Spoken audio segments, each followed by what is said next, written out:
Chapter 1141 Deep Winter Xueqi.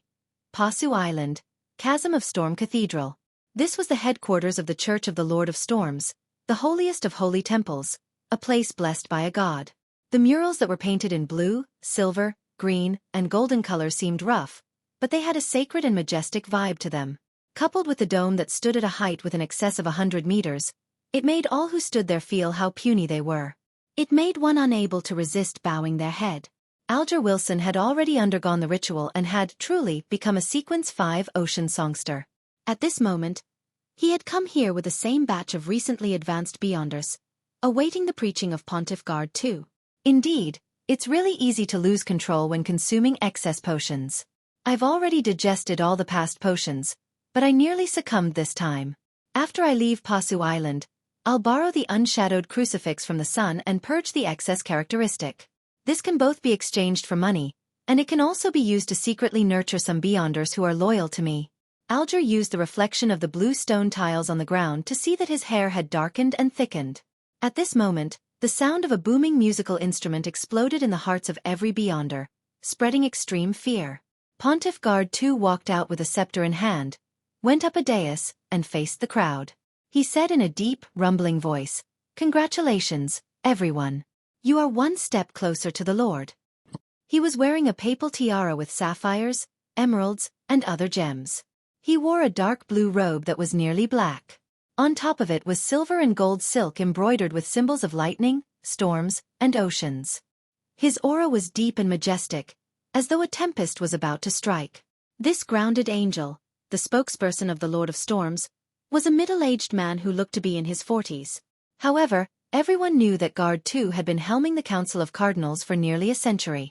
As a blessed of the gods, this level of longevity wasn't strange in the eyes of the believers.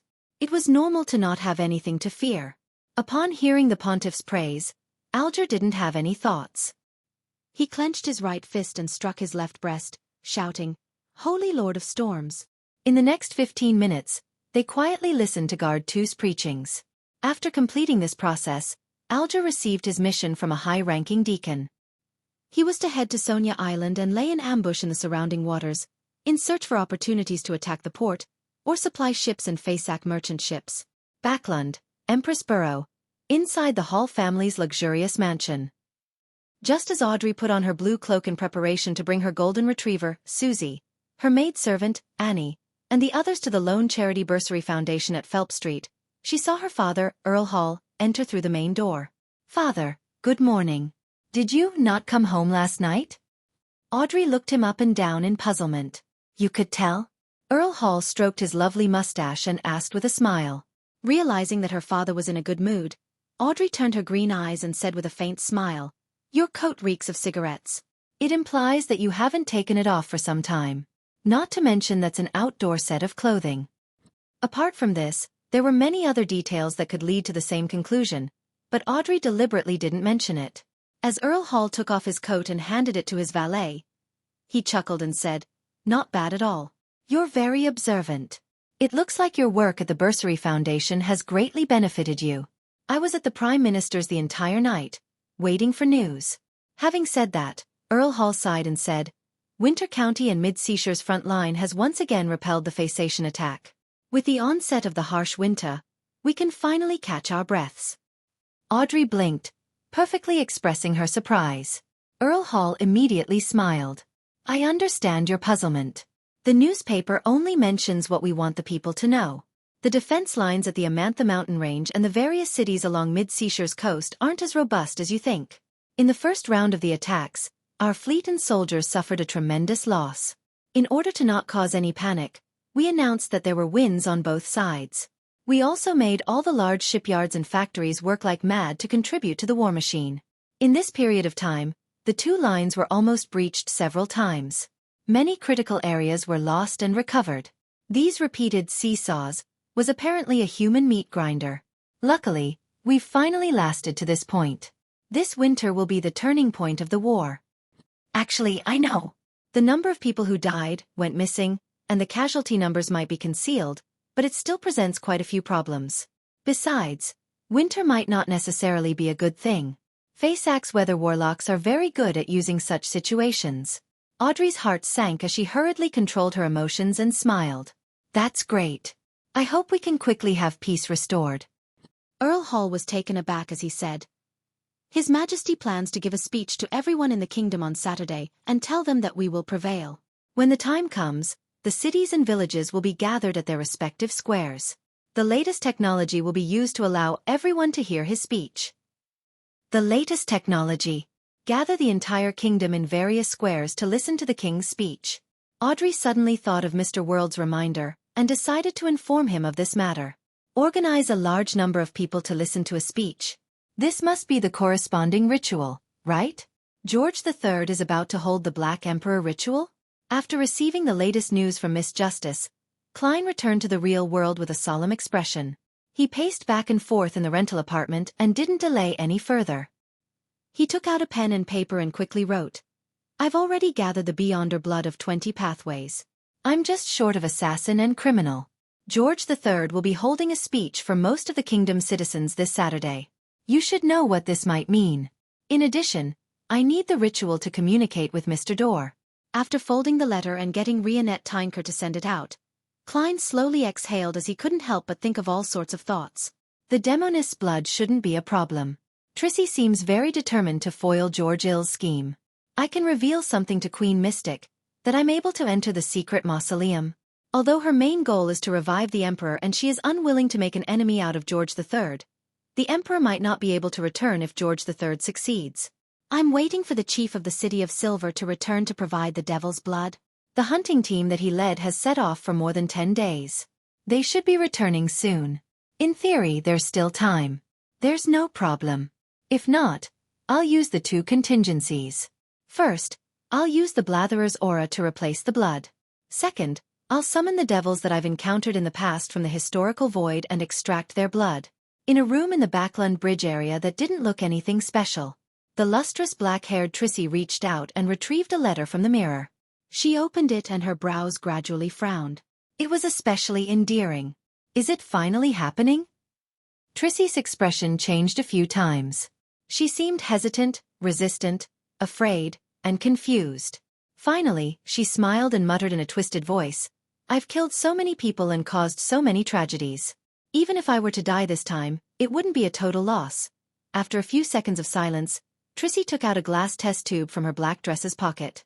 It wasn't her blood, but another demoness. Her original name was Sherman, who had later called herself Shermaine. As a qualified senior demoness, Trissy had found an opportunity to take some of Shermaine's blood while nurturing her. A necessary component for curses. It might not have been of use most of the time, but it could effectively prevent any accidents. After Shermaine's death, Trissy didn't abandon the tube of blood.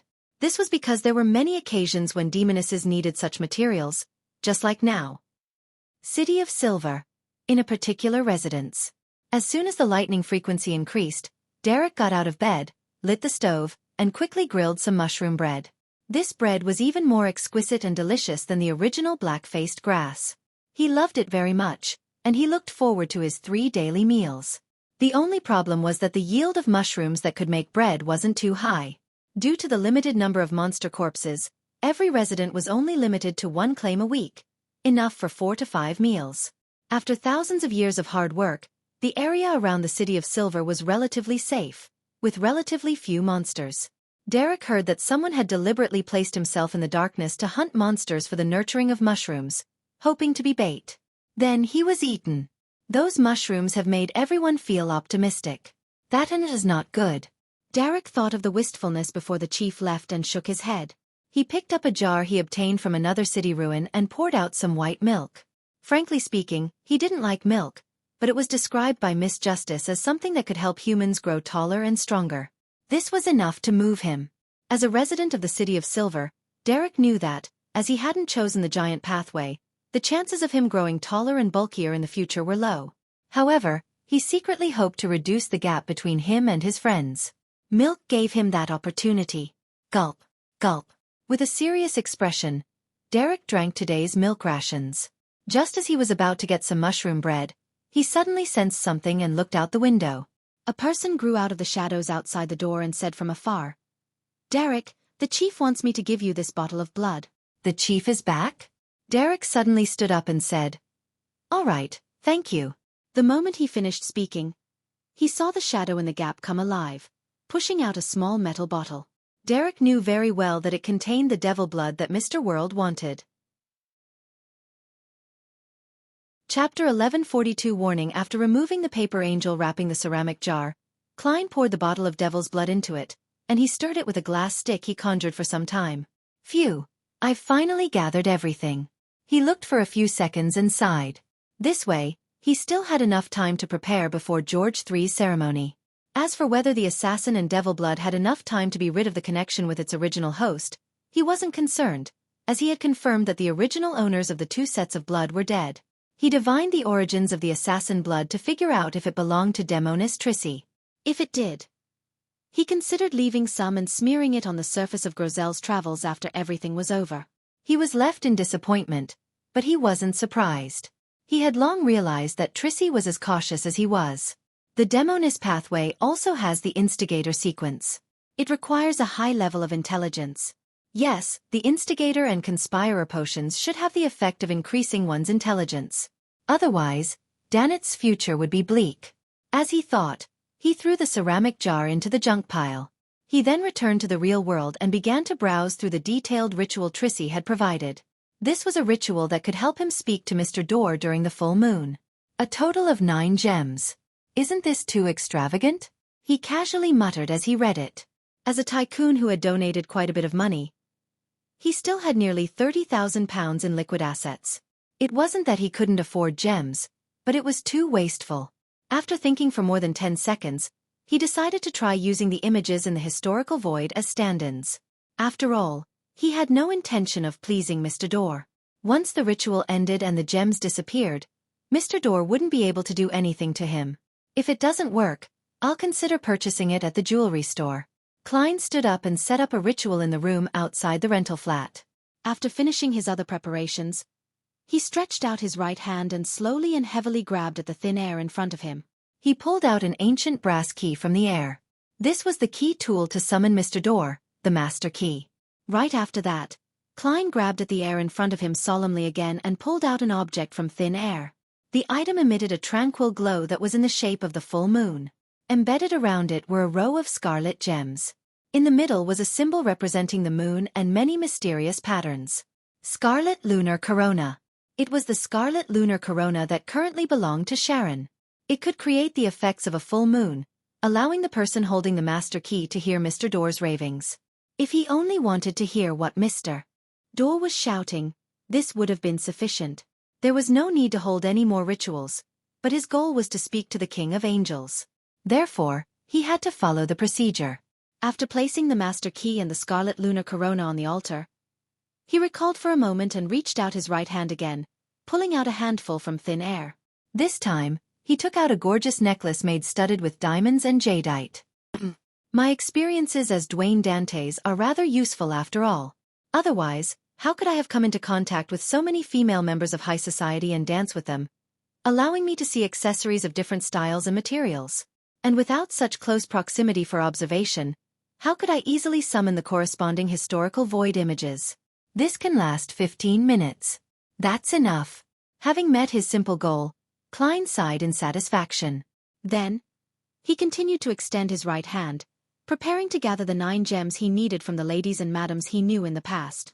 In a second, his hand stopped in mid-air and his expression turned odd. I forgot that I can only maintain 3 historical void images. What should I do? Swap this necklace and find an accessory that has at least 9 gems? Let me think about whether I've seen anything like that before. Yes, I can use dream divination to recall. This. Is dream divination meant for times like this? Seer and scholar of yore are quite compatible after all. Well, this is also an extreme form of magic. Amidst his thoughts, Klein was just about to find a chair and do the divination when he suddenly frowned. He realized that something was amiss. Under normal circumstances, it was impossible for him to forget that he could only summon 3 historical void images at the same time. This is a subtle warning from my spirituality? Looking at the master key and the scarlet lunar corona on the altar, he waved his right hand gently, causing them to vanish. Then, he took 4 steps counterclockwise and recited the honorific name. He went above the gray fog and sat at the seat belonging to the fool. He conjured a pen and paper and carefully wrote, "Speaking to Mr. Dorr now is dangerous." This divination was clearly directed at Mr. Dorr, so Klein was bound to suffer a certain backlash effect. However, he had already obtained basic ownership over Sapphira Castle, allowing him to use the power of an angel, so he believed that he could withstand Mr. Dorr. After all, he was exiled and sealed. He removed the spirit pendulum on his left wrist and held it with his left hand, allowing it to hang over the surface of the paper. He closed his eyes and recited the divination statement 7 times in a high-strung manner. Without a sound, a shadow suddenly flashed across his mind. It seemed to completely screen his spiritual perception. He hurriedly opened his eyes and saw that the topaz pendant had shattered into powder. After my initial grasp of Sapphira Castle, some divinations are more concealed. It won't cause any accidents? Yes. Is it because my safety is involved in the matter that this has happened? Or is it because the gap between me and Mr. Dorr has been narrowed to a certain extent? Of course, this is referring to the Mr. Dorr who is in a sealed state. Or perhaps the effects of the two combined? The present result shows that speaking to Mr. Dorr holds untenable danger. Why though? Klein frowned, unable to come up with any effective speculations or reasonable explanations. After a while, he leaned back against the high-backed chair and shook his head with a sigh. He gave up on his original plan. I can only make more preparations in other areas. With his left hand pressed down, the topaz pendant instantly recovered. After all, it was only a projection above the gray fog. Because of the changes in the divination earlier, Klein made some connections. Perhaps prying into the secrets of the twisted and translucent maggots on the main peak of the Hornacis mountain range might not be as dangerous as before. That's highly likely to be a sequence 1 angel of the Antigonus family. It might even be the half-fool that Leonard mentioned to me. If my prying can hold on for a while longer, I can directly discern the formulas of the Sequence 2 Miracle Invoker or Sequence 1 Attendant of Mysteries. There's only one chance. I don't know what sort of developments would happen when dealing with a crazy monster. I'll wait till I'm completely accustomed to the Scholar of your potion before making the attempt. Klein rubbed his temples before disappearing from above the gray fog. After returning to the real world, he wasn't in a hurry to clean up the altar. Instead, he sat down and seriously considered what other abnormal preparations he could make. The so-called normal ones were, meeting Queen Mystic once to discuss the details of the cooperation, give Willa Septon, Rionette Tinker, Pallas Zoroast more gifts, pray to the Evernight goddess and increase the chances of summoning the ascetic, Ariana's historical void image, familiarizing himself with the core powers of Scholar of Yore. As for the abnormal ones, it was purely based on Klein's own imagination. After some thought, Klein's expression turned solemn. He frowned slightly and reached out his right hand to grab the air. This time, he didn't drag anything out. Klein did it another 10 times, but all of them met with failure. He had no choice but to accept a fact. It was impossible to succeed purely by relying on himself. He then took out his wallet and took out a paper crane. On the surface, he wrote with a pencil, "Give me some luck. I'll bring you some ice cream from the Srenzo restaurant." After folding the paper crane, he entered the room and lay down on the bed. He restored his spirituality by sleeping. In his hazy dream, he saw thin, silver snakes forming a response. 5. No problem. Klein smiled and made a promise. At the next moment, he woke up. He sat up and reached out his right hand again, grabbing a total of 10 times. He still met with complete failure. I can't do it even if I'm lucky enough. It's too difficult. Klein subconsciously wanted to use his finger to wrap the edge of the bed, but he instantly restrained himself. It was a habit of his above the gray fog, so it wasn't suitable for him to bring it to the real world. After pacing back and forth for a long time, he seriously considered all kinds of connections. Finally, he left the bedroom and went to the altar outside which had yet been tidied up. He brought an item back to the real world. It was an ancient book made of goatskin with a dark brown cover. Grozel's Travels. Picking up the book, he took a deep breath, half closed his eyes as if sensing something. Slowly, he reached out his right hand and grabbed very lightly. Failure. Another grab. It was still a failure. After 5 consecutive failures, Klein's actions became even slower, as though he was taking out a piece of charcoal from a glowing red stove. Suddenly, the muscles on his arm tightened and he carefully pulled back. His right hand slowly retracted, slowly dragging out a rather dull, ancient-looking quill. This came from Revival Square of the southern continent's West Balam's northern state, right beside Nsangwil's corpse. This was 0-08 before Amon's brother picked it up. Chapter 1143 Reasonable Development. I can only maintain it for about a minute or so. That's way too short, isn't it? A thought flashed through Klein's mind. Without thinking about anything else, he took 2 steps to the desk. He put down Grozel's travels and quickly wrote on a piece of paper with 0-08. George III plans to use this speech to bait out all his enemies who want to sabotage his ritual. However, if everything goes smoothly and nothing happens, he'll take the opportunity to consume the potion and reveal his trump card to aim for divinity.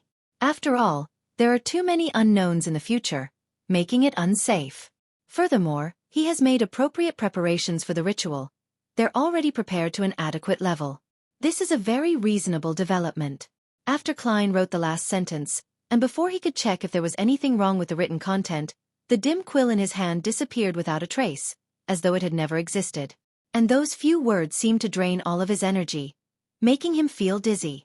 He took a few steps back and collapsed into his chair. It doesn't make sense. It wasn't exhausting for Nsangwil back then.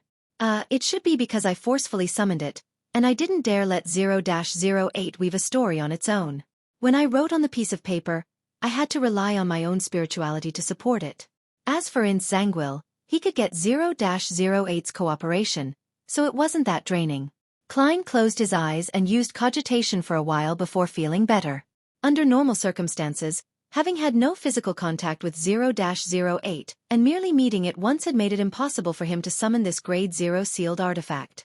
However, on the one hand, he had the Snake of Fate to personally augment his luck, and on the other hand, he had Grozel's travels.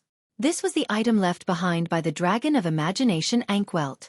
Inside it was the City of Miracles, Liveseed. It had a connection to a certain degree to an existence like 0-08. If it wasn't for some high-level existence's disruption, these 2 items would have long been reunited. Klein didn't know if this fate and particular connection could increase the chances of a successful summoning. He only wanted to give it a try since he didn't stand to lose anything. To his surprise, he really succeeded. And it was precisely because of this that he didn't dare to use Grozel's travels to bear the contents of 0-08's projection. He didn't even dare to let them come close, afraid that something irreversible would happen. This was Backlund, which had an extremely dense population. Yes, logically speaking, there shouldn't be any accidents. After all, 0-08 is a historical void projection. It's fake. Grozel's travels was conjured by the Dragon of Imagination, and it's also fake. A fake combination can't be real in any way.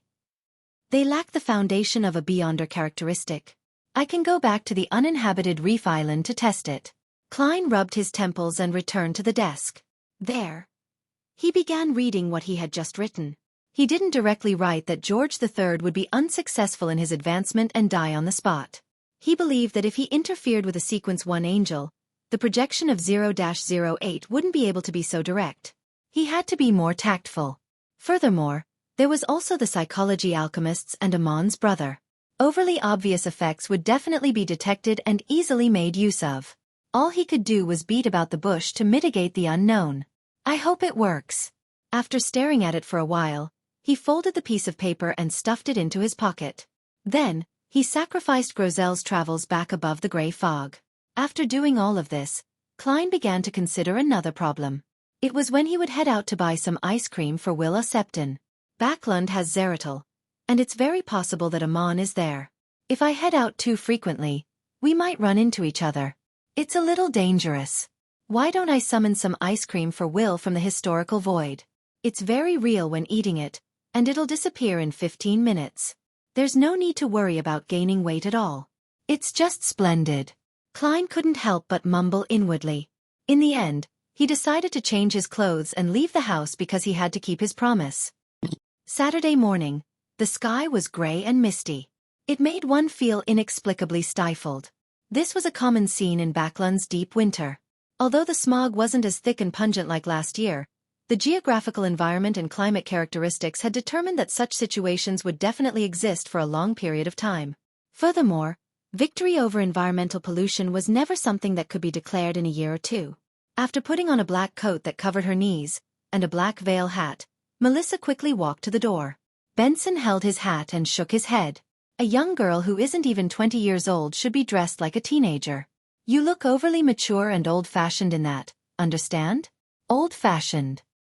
Melissa glanced at her brother and simply replied, "The price of a pound of bread has risen by a quarter pence." "This price?" Benson sked. He then took out a silver pocket watch covered in vine leaf patterns and snapped it open. "Let's go. There's still a long way to go to the municipal square." Melissa tersely responded and went out into the streets with her brother. "Good morning, Mrs. Daniel." After taking a few steps forward, Benson saw a neighbor leaving. He greeted her with a smile. He was good at chatting and had long established a good relationship with his neighbors. The lady named Mrs. Daniel wore a pure black dress. She was in her 40s and had a thin face. Her face was covered in a thin black veil that hung down from her hat. When she heard the greeting, she nodded and replied simply, "Good morning, the two of you." She didn't make any small talk, and she coldly walked away. As he watched her back, Benson deliberately slowed down his pace. When they finally opened up a distance, he turned to ask his sister, "What happened to Mrs. Daniel?" "I've been too busy recently, so I haven't visited the neighbors in a long time." Melissa pursed her lips and said, "Mrs. Daniel's eldest son was confirmed to have died on the front line at the Amantha mountain range." "News from yesterday." That tall, bashful but thoughtful, kind and sincere young lad? When he came back the last time, he said that he was promoted in the army and became an officer. Benson asked in surprise. Melissa nodded. "I couldn't imagine that Larry would die just like that. Just like how she couldn't imagine the tragic deaths of her classmates at school. In just a few seconds, some people could no longer speak, communicate, or study." Benson was silent for a moment before sighing. "I've been busy lately. Actually, I've been dealing with bereavement payments, but perhaps the list I received didn't include Larry, so I'm not sure. There's a lot of information on that list. Some are cheerful, others are humorous, others are the only child within a family. Some are determined, while others are the leaders of the soldiers around them. Some just got married and don't have children. Some are preparing presents for their youngest daughter, while others had love letters with them. They planned on sending it at the post office after the battle. But they're all dead." Melissa and Benson fell silent at the same time, and neither of them spoke for a long time. When they were almost at the intersection, Melissa looked at the road ahead and said in a low voice, "What do you think His Majesty will be talking about in his speech today? Perhaps it's a form of musters, or perhaps it's to convey the faith that we will prevail," Benson said in passing. Melissa turned to look at her brother. "This isn't like you, Benson. Shouldn't you be making some snarky remarks? It should wait till the speech is heard and the specific content is understood. The most basic principle of being a person is to not make comment on things that one doesn't know enough of. Otherwise, they would be worse than a curly-haired baboon," Benson said with a smile. At this moment, he saw another neighbor. The other party's hair was white, and his face was half covered with a scarf. He was wearing a thick jacket and was holding a cloth bag in his hand as he hurried past the siblings. "Mr. Thomas's dressing is so strange. Does he still need to do something else?" Benson looked at the back of the man and asked in puzzlement. Melissa replied in a low voice, "Mrs. Thomas is sick, and that spent quite a bit of their family's savings. Recently, with food prices sharply increasing while Mr. Thomas's income remains the same, he has to queue up at the soup kitchen every few days to get some bread. He's a decent gentleman, so he probably doesn't want others to recognize him. Also, the food at the soup kitchen is always limited. If one's late, there might not be any left. They'll have to go to the cathedral, the workhouse, and other places. The handouts just happened to start after His Majesty's speech, so Mr. Thomas probably wants to go there directly." Benson nodded slowly and asked in concern, "What's wrong with Mrs. Thomas?" "I know a few good doctors." A disease caused by anxiety, Melissa explained what she had heard. "Mrs. Thomas is very worried about her youngest child who's serving in the army." "You mean Thomas Jr.?" Benson frowned slightly. After receiving his sister's confirmation, he fell silent, as if recalling something. After a while, when they approached the nearest municipal square, Benson looked ahead and whispered, "Thomas Jr. is already dead." Melissa didn't respond, but her expression was a little dazed. They walked forward silently, as if they were relying on inertia. More and more people appeared in front of them. These people were either dressed in formal attire or holding canes, dressed up as gentlemen. Otherwise, they were dressed in blue, green, yellow, and red-colored skirts, sweaters and leather jackets matched with pants, or dark-colored petticoats. Their colors were dull. They came out of their houses and from the streets they were on, like water droplets splashing upward. They merged together at the intersection, forming a tiny stream. The stream surged ahead, combining with other tributaries, and flowed into the square's entrance, interweaving into a majestic torrent. The torrent slowly surged forward, flooding the square. Amidst this torrent of humans, Melissa felt like she was as puny as a water droplet. Chapter 1144. Narrowly due to the fact that they had arrived early, the seats that Melissa and Benson could choose from weren't too bad. They could directly see something strange on the grayish-white stone pillars in the middle of the square. Its two heads dramatically differed in size and were painted with dark blue paint. It was connected to some cables. At the foot of the object was a troop of soldiers in red shirts and white pants. They were carrying grayish-white metal backpacks, as well as complicated structures and small-caliber rifles. They were watching their surroundings in high alert. As more and more citizens gathered, the square began bustling with activity. At 9 o'clock sharp, the strange object on the stone pillar suddenly produced sizzling sounds. Finally, it changed into a deep and thick voice. "Ladies and gentlemen, I'm your emperor, ruler of Lone, East Balam, and Rorstad Archipelago, George Augustus III. That thing can talk? It's using the principles behind the telegram?" Melissa's eyes widened as her attention shifted from the speech to the strange thing. "Ladies and gentlemen, I'm your emperor, ruler of Lone, East Balam, and Rorstad Archipelago, George Augustus III." At Memorial Square in Westborough, Audrey accompanied her father, mother, and elder brother near the platform. She looked at the king in his formal attire as she attentively listened to his speech. As she knew in advance what George III would be focusing on today, and the mood that would be created, Audrey didn't wear anything that she was fond of. Be it the colors or style, they were nothing a girl would wear. It was the same as the Earl's wife, Caitlin. The dress was simple and conservative. It was black in color without any traces of accessories. "I'm very happy but also feel heavy-hearted to tell everyone that we've finally stopped the first stage of the Faysation attacks. We've foiled their plans of annihilating Lone within 3 months. But many outstanding young people have already died at the front lines and died in this war. They had a better future ahead of them. They should have accompanied their parents in growing up, aging together with their spouses, and allowing their children to grow up in a loving environment and have a good childhood. The Faysations have destroyed everything." Knowing why this war had started, Audrey wasn't incited by the king's speech. She only felt that he definitely had talent in inciting drama. She heard slight sobbing sounds coming from the crowd around her. She could feel the sadness rising bit by bit as they intertwined and brewed. Her eyes reddened uncontrollably. The king's speech was very fake, but the sorrow of the people was real. In particular, Audrey had seen many family members who had been killed, having helped those who had lost their children, husbands, and father overnight. This is a great resonance of emotions, the best place to consume the manipulator potion. Audrey suddenly came to a realization, but she was unable to make use of it because, not only had she not digested the Dreamwalker potion, but she had yet to provide enough contributions to Mr. World. She slowly took a deep breath and controlled her emotions. She shifted her gaze away from King George III and let her thoughts wander. Mr. World is very concerned about today's speech. I wonder how he's going to exploit this. I hope it won't lead to a serious accident. That thing called a radio broadcast is based on the principles of wireless radio transmission? Mr. World mentioned that certain factions at sea have already put such technology to use. Compared to the sea, which is constantly affected by storms, something like this is clearly more suitable for use on land. As the thoughts flashed through her mind, the stern and old-fashioned George III finished the first part of his speech and solemnly said, "Let us mourn for our heroes here. Ladies and gentlemen, recite this together with me in your hearts.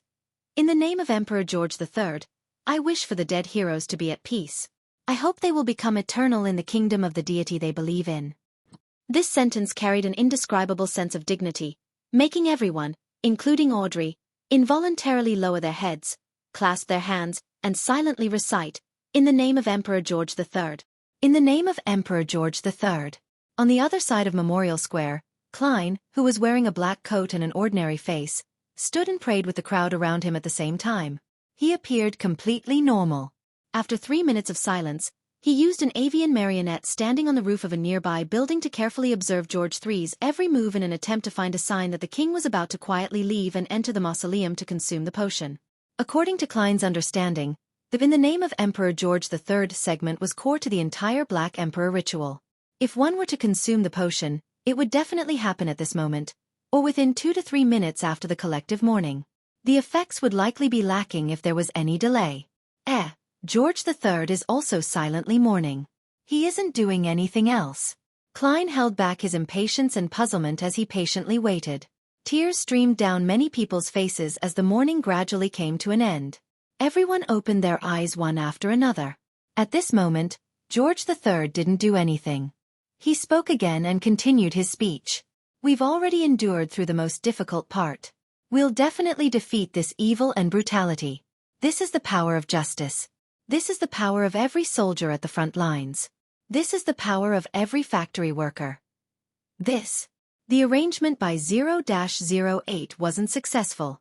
George III has no intention of becoming a god today. He's just trying to bait any enemies who want to destroy his ritual. In any case, he can still give many more speeches like this in the future." Klein frowned slightly as thoughts flashed through his mind. Suddenly, his expression turned solemn as he thought of a possibility. In the blink of an eye, Klein switched places with Anuni, who was hiding in the sewers. The latter was dressed the same as him, and his external appearance looked identical to him. Following that, Klein took 4 steps counterclockwise and went above the gray fog. With the help of the crimson star representing Miss Justice, he used his true vision to observe the situation in the square. He was already a Sequence 3 Beyonder, so there was no need for him to use the Sea God Scepter to widen his field of view. Of course, compared to a scholar of yore, a Sea King's true vision was obviously much larger. However, there was no need for that. The moment his gaze landed on the stage where King George III was giving his speech, his gaze froze. There was no one there, or rather, there was only a fake phantom. It was an imagined George III giving the speech. Before the speech, Klein had been wary of this problem. He had specially observed and confirmed that it was the real George III. Who knew that, within a few minutes, the real George III would become an imaginary George III. In the midst of his silence, he had used the Black Emperor Pathway's powers to distort and silently swap himself with a substitute? George III should have already entered a secret mausoleum and is consuming a potion in an attempt to advance. With a thought, he quickly checked the surrounding area and discovered that there was something abnormal beneath the platform. Boundless black energy was secretly emanating from there. He then picked up the Black Emperor card on the surface of the long bronze table and tried sensing it. Using the law of convergence of Beyonder characteristics, he confirmed that the power belonged to the Black Emperor pathway and came from distortion powers. Impressive. While using a speech to bait the enemy, he disguised himself as a fake person and secretly left to consume the potion. There's not much time left. Klein's heart tightened as he immediately returned to the real world. In the sewers he recited in Jotun, the sacred spirit that pursues knowledge, the mysterious world's lighthouse, eyes that pry into fate, the royalty above the sea, the pure and holy Bernadette Gustave. This was the honorific name of Queen Mystic, but it was somewhat different from a normal Sequence 3's. Its range was very large and was effective all across Backlund. With regards to this, Klein suspected that the eldest daughter of Emperor Roselle had used a Grade 0 sealed artifact to achieve this effect. Bernadette rarely told her honorific name to anyone, afraid that some enemies would use the prayer and automatic response property to lock onto her position before she reached Sequence 2. This was very similar to what Klein had thought of. Klein had come to an agreement with her that, as long as he recited her honorific name, she would choose any secret mausoleum and open the door with a symbol drawn by the blood in an attempt to destroy it. Both of them didn't have any hopes of success, because the guards in the mausoleum would definitely chant the honorific names of the angels every once in a while, causing a situation that allows them to see the corresponding areas through the prayer point of light. Once they've discovered something amiss, they would immediately rush over to help. Bernadette's main purpose was to attract attention. Of course, if those angels were to arrive at a slower pace, Queen Mystic could also go from providing support to being the main offensive force. After doing this, Klein immediately stretched out his right hand to grab the air. As his arm pulled back, a figure appeared in front of him. It was a woman with average facial features and dark eyes. She wore a simple robe and a tree bark belt. Her raven-black hair hung down as she stood bare feet without any shoes or socks. The Evernight Cloister's matron, the ascetic leader, the servant of concealment, the grounded angel, Ariana. I succeeded in one try. Klein was shocked, but he didn't think too much about it. He quickly said, "Keep my existence concealed and protect the people of Backlund." He was worried that after George III lost control due to the destruction of his ritual, he would rush out of the mausoleum and harm the people of the city. "All right," Ariana replied with a calm expression. She wasn't rigid or stiff at all. "It can't be her in person, right? Actually, my summoning wasn't successful, but the goddess had already gotten Ma'am Ariana to secretly return to Backlund. The moment Sheep sensed that Sheep had been summoned, Sheep came over.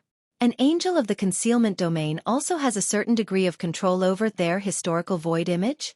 As a thought flashed through his mind, he realized that he had entered a special state, no longer being sensed by the outside world. Chapter 11:45 3 arrows. At the same time, Klein didn't have the time to think about such trivial matters. After having his existence concealed, he immediately got a noonie to switch places with a new marionette who was formerly a pirate. Immediately following that, he activated Creeping Hunger and brought Anuni and Konas to the secret mausoleum in Awa County. As he could only maintain 3 images from the historical void at the same time, it was impossible for him to abandon his marionette and directly come over by using a summon projection. It would occupy a crucial spot. As for the remaining marionettes in Memorial Square, they wouldn't die on the spot in half an hour. They would only appear to be in a daze. However, this wasn't something that would attract too much attention while listening to a speech. Finally, if he didn't return, the Red Gloves team from the Church of Evernight would clean up his tracks. At the same time, outside the secret mausoleum in Eastchester County, there was a young lady in a yellow layered dress and a black, old-fashioned bonnet. Pea vines grew out of nowhere as they appeared. Her chestnut hair cascaded down naturally. Her eyebrows were long and straight, and her eyes appeared as though they were filled with a blue sea. Looking at the mountain wall in front of her, Queen Mystic extended her right hand and quickly formed a symbol in the void. Following the movement of her fingertips, drops of bright red blood that resembled shattered gems seeped out and froze in midair. Soon, a complicated symbol formed from layers of doors appeared. They trembled slightly and seemed to resonate with something somewhere else. In the blink of an eye, the blood-colored symbol extended into an illusory translucent door. Through it, one could vaguely see a gigantic mausoleum formed from black rocks. Bernadette immediately walked through the illusory door and arrived inside a dim and dark area. The light here came from the lights of stone pillars and strange underground moss growing on the cliff walls. Together, they illuminated the secret mausoleum in the light fog at the bottom. The symbol provided by Mr. Door was really useful. At this moment, as a ritual was being held deep underground, faint lights gathered, forming a figure midair in the darkness. The figure had a square face, black hair and blue eyes, a high nose bridge, and a thick beard. He looked rather solemn. His appearance and image wasn't unfamiliar to many citizens of the Lone Kingdom. This was because he had been printed on the front side of 10-pound notes.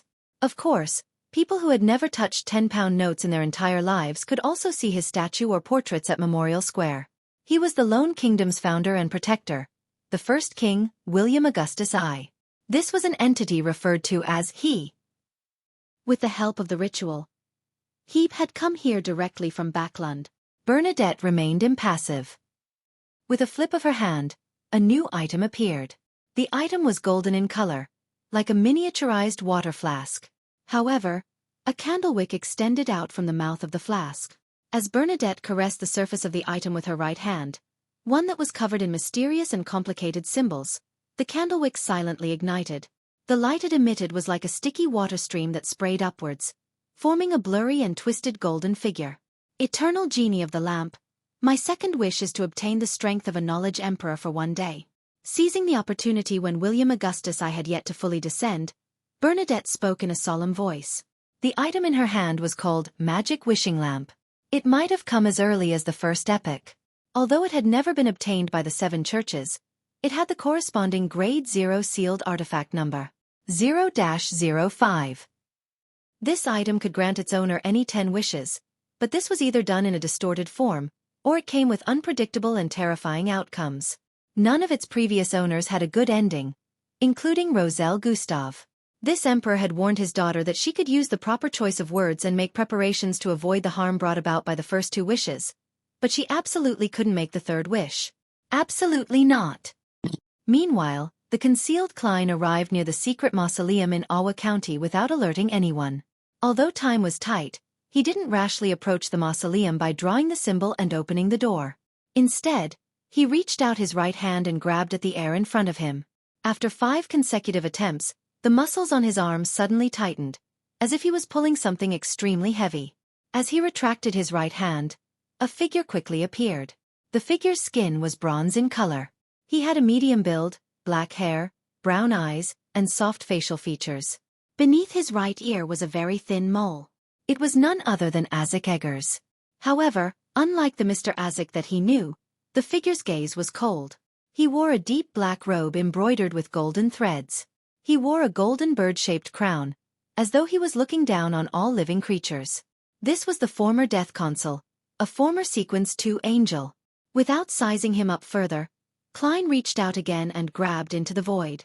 This time, he didn't seem to have pulled anything out, but in fact, he had summoned the former him from 10 seconds ago, the him who was in a concealed state.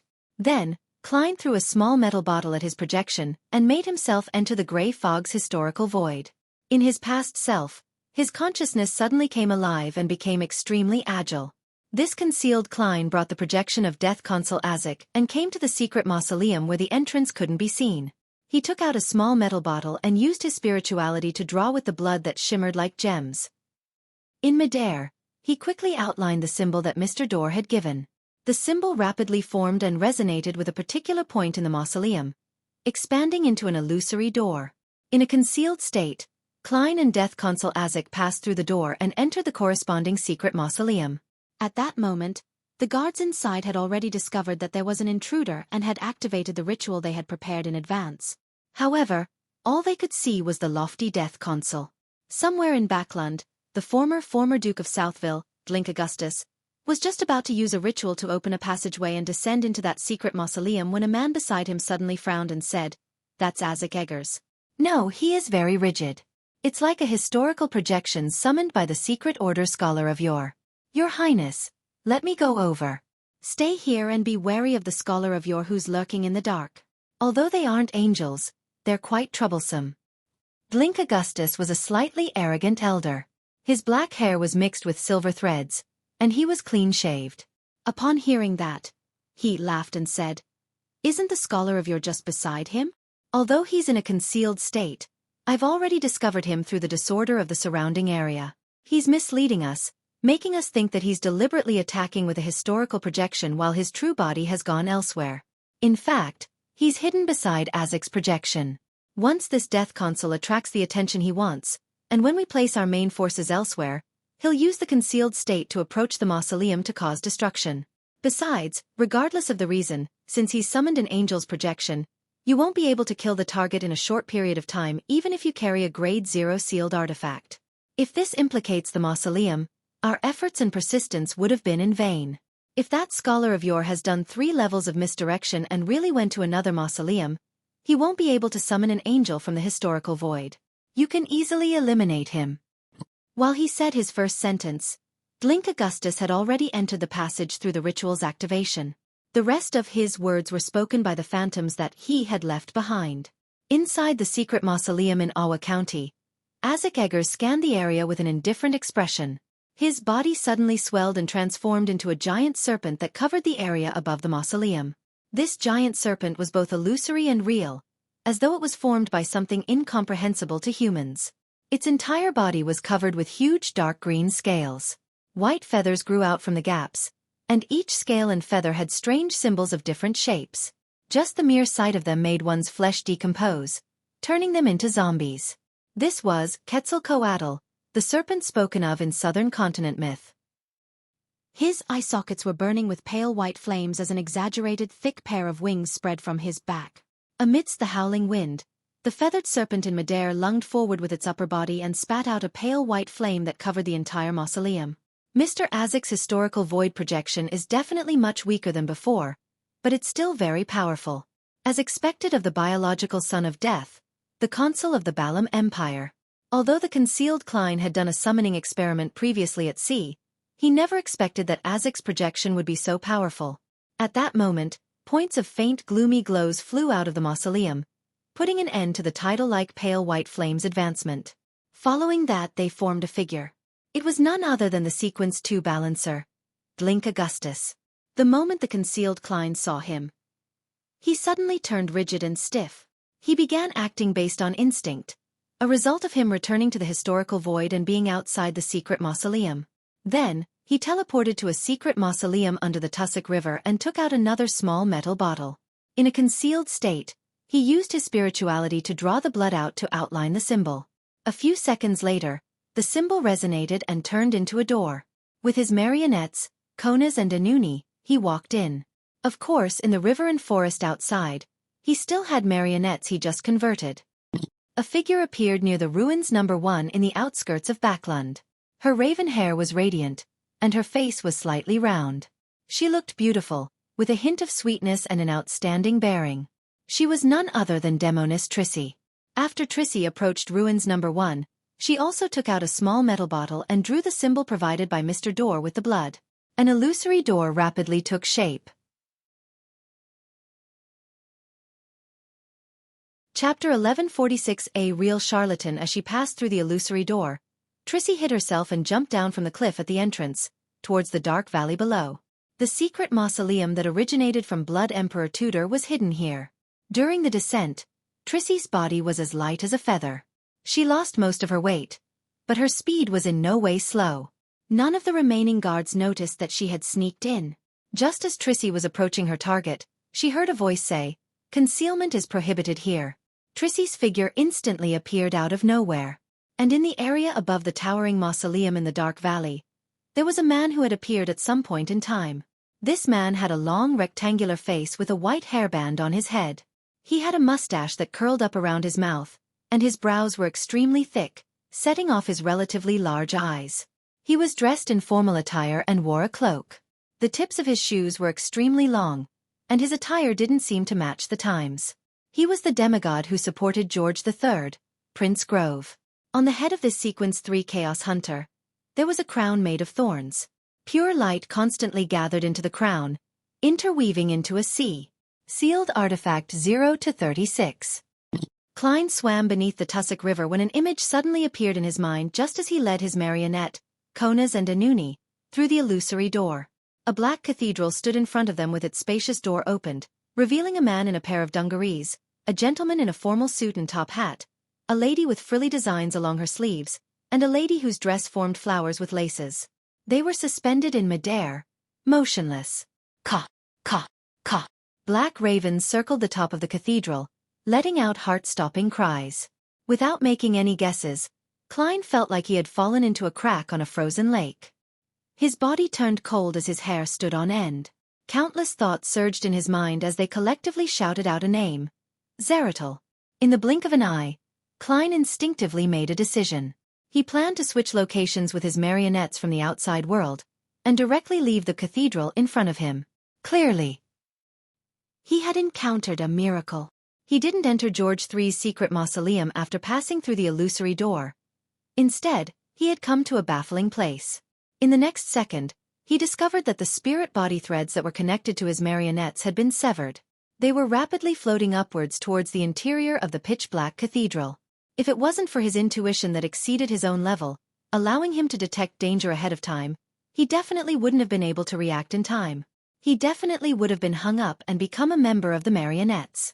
He didn't have time to think too much about it. He quickly controlled his spirit body threads and collected them all, connecting them to himself, forming one circle after another. This allowed him to temporarily extricate himself from the danger, but it also made him lose his marionettes, Konas, and Anuni, in just a second. The two marionettes' necks suddenly tightened as they were lifted up by an invisible hand before being hung up in the cathedral's interior. Together with the original corpses, they swayed in the wind and produced voices that were different but said the exact same thing. Welcome back. In Memorial Square, the imagined King George III was still giving a speech. I will further lower the wealth requirements needed for election eligibility. I will hand over even more rights to the House of Commons. Although the people didn't understand why there was such a development in the speech, It sounded good to them. These are all bills that have been approved by the House of Lords, but there's no need to tell the public during this speech. It's like the king is emphasizing that he will definitely follow these bills in the future. Audrey was puzzled, but she couldn't come up with a convincing explanation. In the dark and majestic secret ruins number 1 in the outskirts of Backlund, the real George III had already worn a black crown and consumed the potion. His body was transforming towards the shadow of order, extending in a magical state. As for the 9 mausoleums, they were the islands in the sea of nothingness. They were the components of his entire rule. As for the people who were chanting Emperor George III at the same time during the ritual, there were like countless numbers of lighthouses. Together they anchored this ruler of Lone, East Balam, and the Rörsted archipelago, making him completely transcend reality and become a part of the shadow of order. During this process, George III's thoughts wandered uncontrollably as though they were being torn apart. The secret order Zeratul actually contacted me directly, hoping to provide me with help. He said that he saw some of Gehrman Sparrow's thoughts from the Capim case, the attack on Ailment Maiden, the silencing of Crazy Captain, and Conas Kilgore's disappearance. And his divination results made him cooperate with me, offering to help me guard a mausoleum. There, he waited for Gehrman Sparrow to take the initiative to walk to him, because of his own goals and the law of convergence of beyonder characteristics. He also said that the most important thing to do when dealing with a qualified demigod of the seer pathway is to be patient and determined. What a charlatan! He even brought Abomination Sua. I used my powers to sign a contract with them. Together with the helpers I invited from the Twilight Hermit Order, as well as Grove, who wields a Grade 0 sealed artifact. Even if most of the demigods of the military and royal family are fighting at the front lines or protecting Backlund, I don't have to worry about the ritual being destroyed. Unless a true deity descends into the real world. And that's impossible. So, I originally wanted to use this opportunity to lure out any resistance, but in the end, I decided to use this opportunity to directly advance. Heh. Since Grove still doesn't know about these hidden cards. Well, he has no right to know. In less than 2 minutes, I'll become an eternal god, the Black Emperor who rules over reality. Ka. In the dark world with the ravens cawing, the corpses hanging from the black top of the church descended and passed through the main door. Their eyes were locked onto Klein, who was outside. Almost at the same time, a figure slowly but firmly outlined itself in midair. Without caring about what it was, Klein quickly snapped his fingers while maintaining the special state of his spirit body threads. Pa! A red flame surged out from his wallet and instantly enveloped him. The flame was quickly extinguished, and Klein remained where he was, unable to leap out. He didn't show any signs of being depressed as he immediately activated Creeping Hunger to attempt to teleport. Klein instantly turned transparent as he appeared again, unable to take a single step. His origin and destination had strangely been connected. At that moment, the figure in midair had already taken form. He was dressed in gorgeous clothes, with long chestnut-colored curly hair, blue eyes, high nose bridge, and thin lips. He was none other than the Roselle Gustav from when he was an emperor.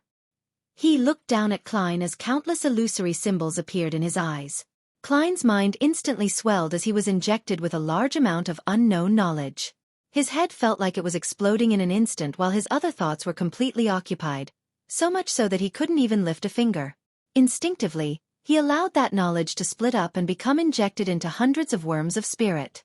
This allowed him to regain his ability to control his body as he quickly grabbed the space ahead of him with his right hand. His arm suddenly sank, and then he suddenly pulled back. When the marionettes passed through the cathedral's door and began their attacks, another 2 figures appeared in midair, dragging out a scaleless, silvery white tail. As he released his right hand, a giant serpent appeared in this dark kingdom. His eyes were bright red and cold, and his body was covered in patterns and symbols. There were countless wheels in the details.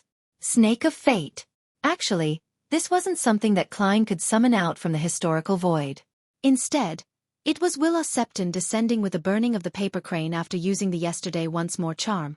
Klein had just used Flaming Jump moments ago to seek help from the Snake of Fate. And the reason why he wanted to grab at something was to conceal his true intentions. It was to prevent the opposing angel from discovering the location of the Snake of Fate, putting Dr. Aaron's family in danger. This wasn't like how he had previously dealt with Amon's avatar back then, as he had no confidence in eliminating all the clues. Therefore, he had discussed with Will in advance on how to deal with such situations. Fortunately, The intent will accept and expressed indicated that the truth of the summoning from before hadn't been exposed. At that moment, the gigantic snake of Mercury rose up and bit its tail, turning into a mysterious and exaggerated wheel. In midair, two figures appeared on both sides of Roselle's projection. One of them was Queen Mystic Bernadette, whose real body was in an intense battle with Sequence 1 Hand of Order William Augustus I. The other was formed from pure light, and a pair of shining wings grew on his back. It was obviously at the level of an angel.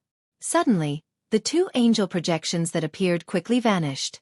The attacks they directed at Klein, and the controlled marionettes, retreated back into the cathedral and were hung up again. Konas and Anuni walked out one after another. With him, they passed backward through the illusory door and left the world with resonating coring, appearing beneath the tussock river. Snake of Fate. Reboot. The giant serpent's figure vanished as well. Without any hesitation, Klein activated teleportation and passed through countless spirit world creatures to another secret mausoleum. He used the remaining blood to outline the symbol and opened the illusory door. This time, he entered the interior and saw a solemn and dark mausoleum. He summoned the sea god scepter and released a terrifying lightning storm again and again, destroying the target.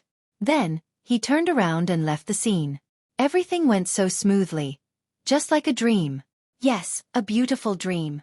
Klein, who could always maintain his lucidity in dreams, had realized that he was in a real dream created by someone else the moment he entered the ruins where the secret mausoleum was. Chapter 1147 Chaos. Klein pretended not to notice the real dream. As he tried to stop his projection of the death console, he tried to summon another version of himself from the historical void to fool the guards of the Tudor ruins, allowing his body to escape the dream and sneak into the secret mausoleum to achieve his goal of destroying it. At the moment, he could only maintain 3 historical void projections. Death Consul Isaac Eggers was one. His self-projection in a concealed state was another. He couldn't be certain if the leader of the ascetics, Ariana, was considered one. However, to be safe, he had to disperse one of them before he made another summoning attempt. Regarding Ariana's state, apart from suspecting that she had descended in person due to her state, Klein had other theories. Perhaps the leader of the Evernight cloister had deliberately entered a concealed state after sensing that her projection from the past had been summoned while being located in the Amantha mountain range. She had vanished from the real world, allowing the projection to gain sentience. This was completely feasible, especially since the authority of concealment likely gave her a certain degree of control over her historical projections. When it came to a concealment angel like this, Klein was unable to use the feedback from Scholar of Yours maintenance of the historical projection to confirm her true situation. Therefore, he didn't make any changes, so as to prevent any accidents from happening. Just as he was about to summon his past self, the real dream silently disappeared. Everything around him returned to normal. He was standing on a cliff at the entrance. Below him was a dark and majestic mausoleum. An old man with an ordinary appearance was levitating in midair. Under the glow from the moss and the light from the stone pillars inside the cliff, he calmly looked at Klein and sighed in ancient Faceak. You weren't actually fooled by the dream I crafted. This old man's hair was completely white, but it was thick enough. There weren't many wrinkles on his face, and his appearance wasn't anything special. The Spectator Pathways Sequence 3 Dreamweaver? No, at least, he's not an angel. Klein tensed up and didn't respond. He immediately took out his silver adventurer's harmonica and blew into it. No sound was produced, but Rionette Tynker, who was wearing a dark and complicated long dress, walked out.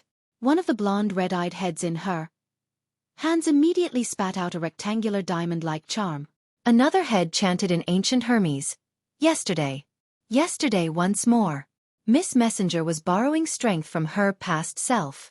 Compared to a Sequence 1 Snake of Fate, the power she borrowed could last longer. However, the charm didn't change at all.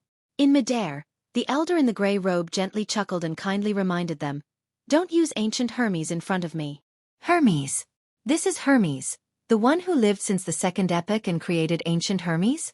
An angel of the Spectator Pathway. The origin of the psychology alchemists. Klein was first shocked before he realized something. Hermes was participating in the battle, so it was unlikely he had a strong desire to stop him. No, perhaps he is deliberately acting to lower our guard.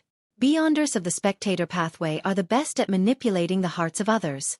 Just as this thought flashed through his mind, Rionette Tinker's other two heads began chanting in Jotun and Elvish.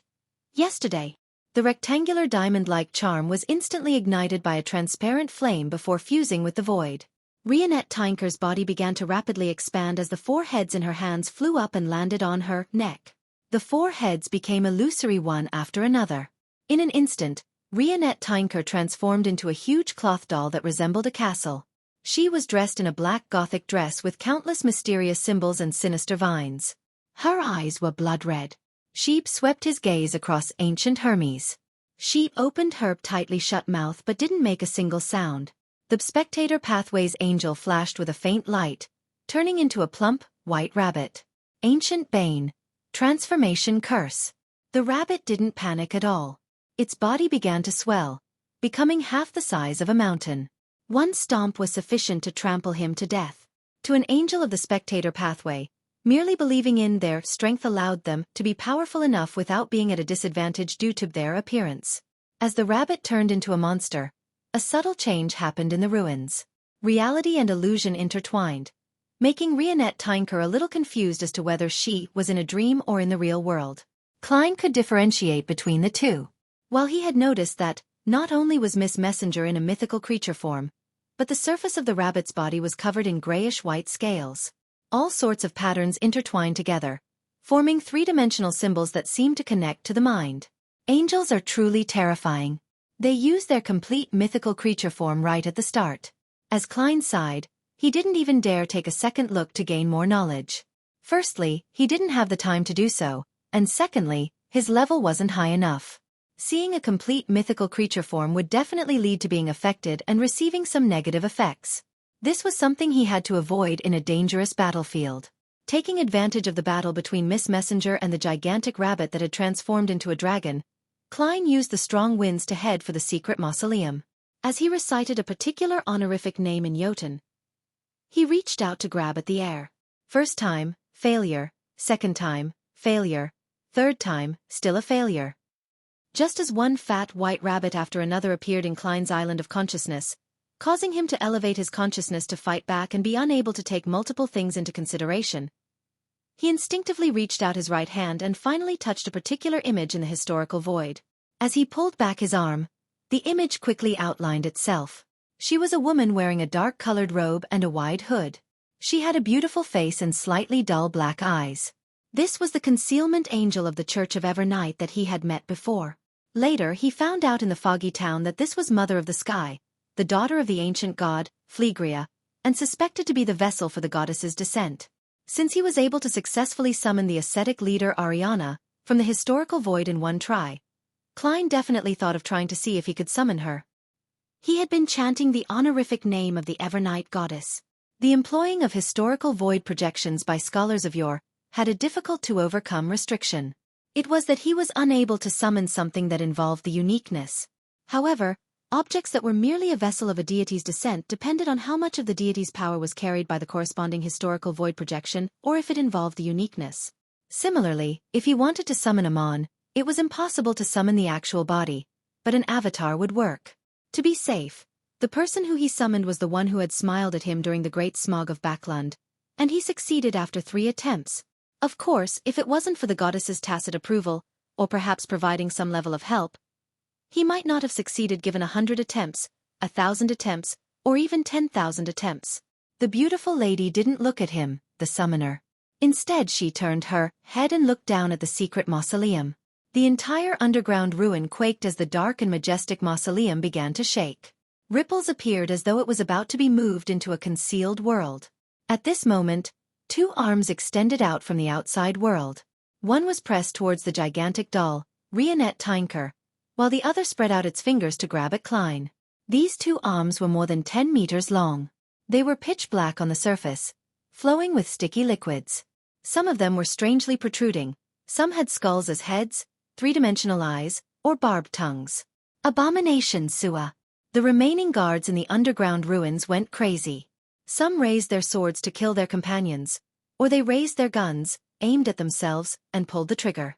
Klein's skin began to crack, and his consciousness was disturbed by a sensation of madness. He was unable to respond effectively. The concealment angel he summoned retracted her gaze through pure instinct, and she looked up at the two arms that seemed to come from the depths of a nightmare. Tremendous fear caused Sua's arm to tremble slightly. Not only did he fail to grab hold of Klein, he was even cursed by Rionette Tinker, causing him to be covered in green fur. Immediately following that, they began to fade as they struggled with all their might, trying to escape their concealed states. And at this moment, 3 figures appeared in midair in the underground ruins. They were Emperor Roselle, the first Lone King, William Augustus, and the abstract angel formed from pure light. The historical void projections summoned by Zeratul followed closely behind. With so many angels descending at the same time, just the effects from their auras alone caused the entire space to quake, not to mention the intense battle they were engaged in. In an instant, the pitch-black mausoleum shook even more vigorously. There was even an obvious crack on its surface. Klein wasn't surprised at all, because this was his last contingency plan. When the enemy was too powerful and prepared, preventing him from creating an opportunity, then it was best to draw everyone together while destroying the mausoleum, thus creating chaos. This was the inspiration he got from the encounter outside Byam City. Back then, Abomination Sua and the byproduct of the Artificial Death Project attacked remotely while Sea King Cotman, Miss Messenger Rionette Tinker, and a demigod from the Rose School of Thought had participated in it, resulting in the collapse of an innocent mountain. At that moment, Klein wanted the secret mausoleum in this ruin to be like that mountain.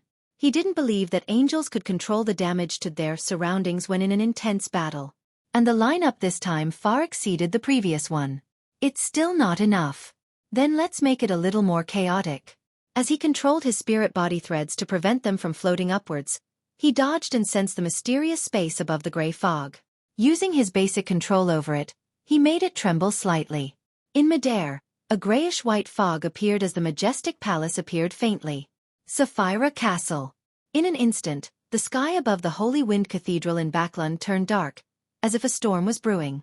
A bird with dark eye circles watching over the Tussock River downstream moved its gaze. In the outskirts of Backlund where Ruins No. 1 was, Demoness Trissy had been robbed of several powers and suffered serious injuries. She was on the brink of death. Bang! She slammed against the cliff, almost embedding herself into it. Blood was everywhere. At this moment, she took out an item. It was a rectangular diamond-shaped charm. Yesterday once more. Chapter 1148. Not late. There were very few chances to use charms in high-level battles. No one would take the initiative to leave an opening for their opponent while they chanted the incantation. The reason Trissy was able to complete the corresponding action was because she had ignited wicked black flames from the inside out. As for the black flames, they seemed to absorb all the heat in the surrounding areas, causing thick ice crystals to form. Beyond the ice crystals, there were almost invisible spider webs that wrapped around them, forming huge cocoons. Relying on the 3 layers of defense, Trissy managed to buy almost 2 seconds, so she took out the rectangular diamond-shaped charm and chanted, "Yesterday." The transparent flame ignited amidst the wicked black flames. The diamond-like charm silently disintegrated before merging with the void. This was something Klein had specially provided to the Demoness, so as to allow the damage from the 3 prongs to become the main assault point at any time. Trissy immediately saw the grayish-white fog and realized that the scenes in the past were like stars, densely packed together. There were scenes of the young him wandering the streets, coming under the control of the mafia, swindling, cheating, and stealing from others. He later joined the Theosophy Order and became an assassin. There, he enjoyed ending lives and the bloodshed, instigating others to tear off their masks and reveal their true bestial nature. Due to various reasons, he had no choice but to become a witch. She began creating catastrophes, and it was arranged by the Demoness of Pleasure that she would become Prince Edisac's mistress. Realizing that she was becoming less and less like herself and that she was slowly losing herself to the pleasure, she felt extreme fear and yearned to escape. However, having fallen deeper into hell, she experienced immense pain and chose to be extreme. With a thought, the scenes magnified and occupied her entire vision. Under the light, the lawn outside the window was bright, and the horses were walking slowly.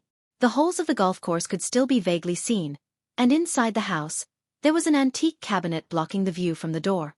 The past Trissy stood at the edge and looked out, wearing a sapphire ring on her left hand.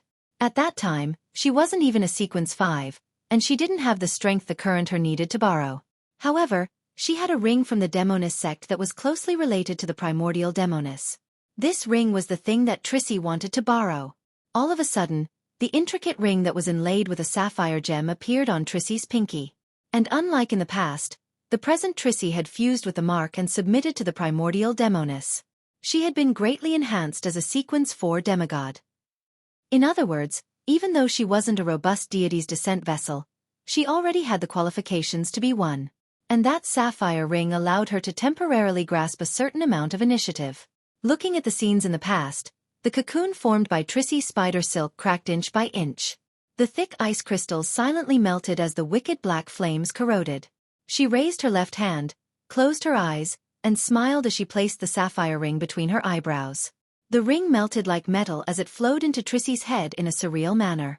At that moment, the wicked black flames were completely deprived by Prince Grove as a burning white spear of light shot out. At the front of the spear, 2 pure white wings spread out as they embraced the tip of the spear, like an angel, sealing off the surrounding space and preventing the target from escaping. At that moment, Trissy opened her eyes. They were a deep black color. Her hair flared up one by one, each becoming as thick as a snake. The outer layer was slippery and diabolical, with clear black and white eyes embedded at the ends, or heads that looked like venomous snakes. Their mouths were slightly open as they flicked their tongues. The spear that was condensed from pure light stopped in front of Trissy, as though it was being pressed down by an invisible hand, making it difficult for it to advance even an inch further. It quickly turned grayish-white in color, turning from incorporeal to corporeal, as if it was carved out of stone. With a whoosh, the spear rapidly plummeted to the edge of the cliff, shattering into countless tiny pieces. The grayish-white color around Trissy rapidly spread out in every direction as if it had a life of its own. Wherever it passed, the stones became hard while everything else turned to stone. The various rituals that had been set up in Ruins No. 1 were now tainted with grayish-white colors, preventing the angels guarding the other secret mausoleums from discovering the changes and coming over immediately. Prince Grove was instantly surrounded by a grayish-white aura that emanated out of the void. With him only being capable of using the Crown of Thorns to maintain a small safe zone, there was no way for him to use any prohibition powers. Trissy, whose eyes had no borders marking her whites from blacks, didn't even look at her opponent. With her snake-like hair blotting out the sky, she took a step towards the secret mausoleum at the bottom of the dark valley. Boom! The ground began to shake violently as a dull thud sounded from deep within. Red asteroids with fiery tails appeared out of nowhere as they flew past Demoness Trissy and smashed at the mausoleum. In an instant, this ruin was inundated with catastrophes. George III, who was at the critical moment of his advancement, sensed this and immediately felt a strong sense of confusion and anger. With great difficulty he split off some of his strength, and with the help of the preparations he had put in place, he forcefully distorted the surrounding area and isolated the dark and solemn secret mausoleum from the real world, preventing earthquakes and meteors from approaching the target. Boom! Boom! Amidst all kinds of catastrophes, the cliffs crumbled one by one as the ruins began to collapse. George III's angry voice sounded from the secret mausoleum that formed a world of its own. Are you mad? For a Sequence 4 to forcefully accept the power of a true deity, the only outcome was death. Trissy laughed. The skin on her face had been pushed to its limits. Inch by inch, they crumbled, revealing the blood and flesh that was squirming wildly underneath. This extremely terrifying demoness scoffed and said, "Isn't the ending of a lovely story supposed to have all the bad guys die?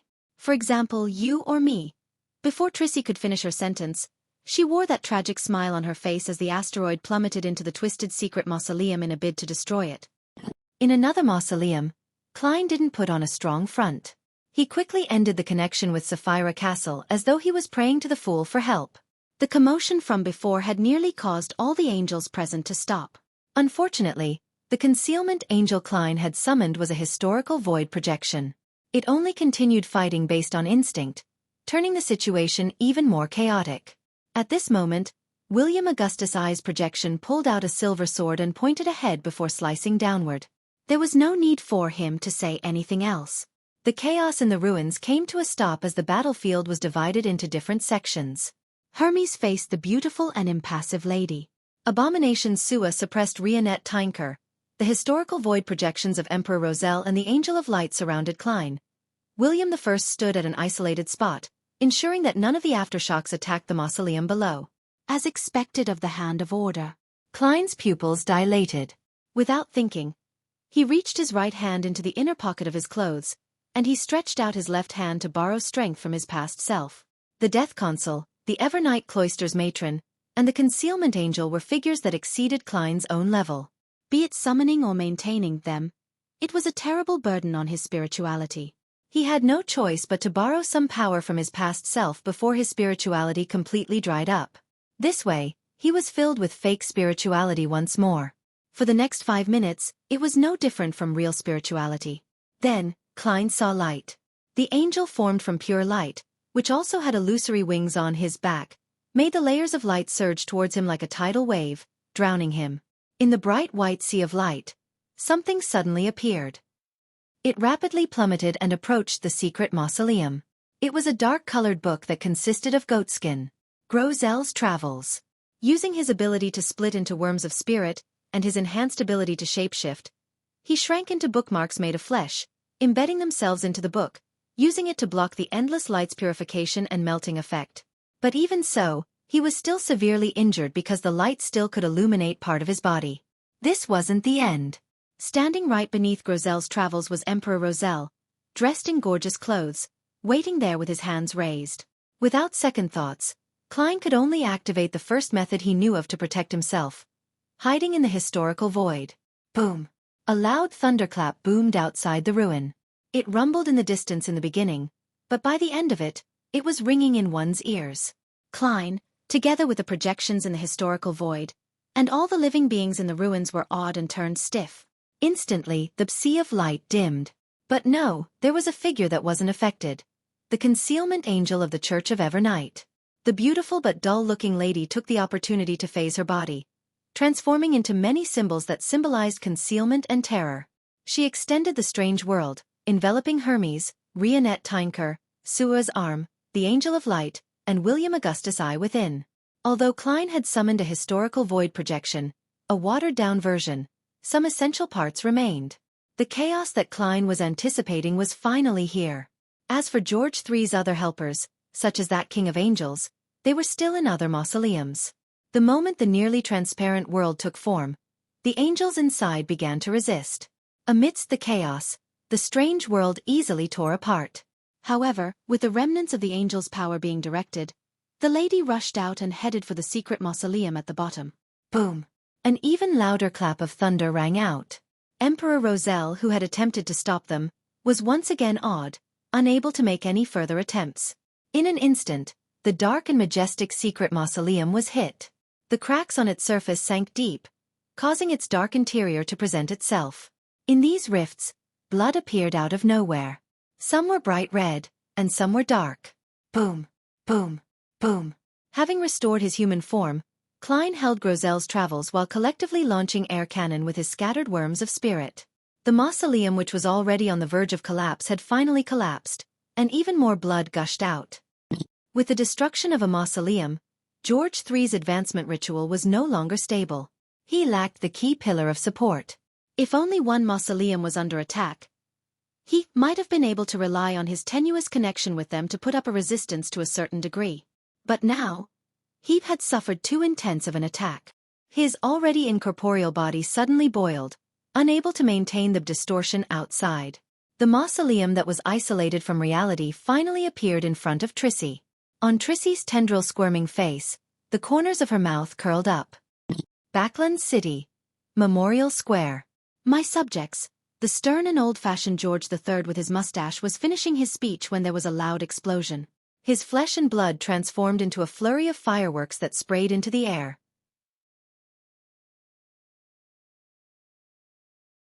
Chapter 1149 Escape. When Audrey and company below the platform saw this scene, it was as if they were admiring a large magic show. For a moment, no one realized what had happened. A few seconds later, the scene started to turn disorderly. Amidst screams, the king's guards all rushed up the platform. The cabinet ministers and the House of Lords nobles subconsciously sought a place to hide, or they mustered their courage to follow the guards to check the scene. Audrey looked on in a daze. She wasn't too surprised, but she felt that it was surreal. If Mr. World paid strong attention to someone, it meant that they were being watched by Mr. Fool. And to date, none of Mr. Fool's goals had failed. This was the will of a deity. In the other municipal square in Backland, Melissa, Benson, and company also heard the explosion before realizing that the king's speech had come to an abrupt stop. After a moment of silence, people began to turn rowdy as they began breaking out into a discussion amidst hushed whispers. Fear of the unknown and fear of the future slowly occupied their hearts. In the outskirts of Backlund, inside ruins number 1, George III's mind was a blur. He felt something that couldn't be resisted inside. His body as a volcano of extreme madness erupted in his mind. It was changing his body while distorting everything around him. Indistinctly he saw a huge black throne, one which he was sitting on. He wore an emperor's crown, looking down upon the real world with great pride. He had reign over his subjects, and he was equal to the deities. He reached out his hand in an attempt to grab this future, but countless curses and attacks of unknown origins kept striking him. It prevented him from touching that future. No, George III's hand, which had faded, hung in midair as his consciousness tore apart as his body mutated completely. Trissy, who had been reduced to a blob of flesh and blood, enveloped that shadow of order using her countless thick snake hair. Boom! In the outside world, in the area corresponding to ruins number 1, large amounts of dust were stirred up into the sky like the thickest of smog. Boom! The area became a humongous crater that was connected to the Tussock River, opening up an inlet for the river water to rush in. Rumble! High up in the sky, lights dimmed as a storm containing immense horror enveloped the area. Further away on a mountain peak, 2 figures watched this scene without anyone speaking a word. They were the demoness of unaging Katerina, who was wearing a pure white robe, and the pale, hooded red angel evil spirit. After 2 seconds, Saintess of White Katerina sighed softly and said, "The reason we wanted to find her was because Primordial told us that she has strong inclinations towards self-destructing."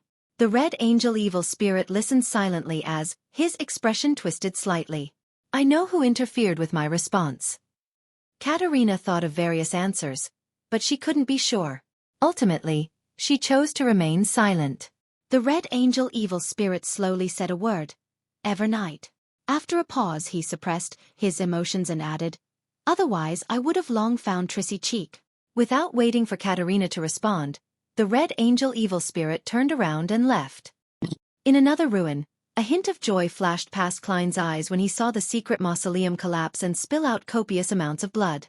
But it was ephemeral because he had to turn his attention back to his situation. With George III's ritual failing and him not becoming Black Emperor, it meant that his goal had been achieved. What followed next was to escape.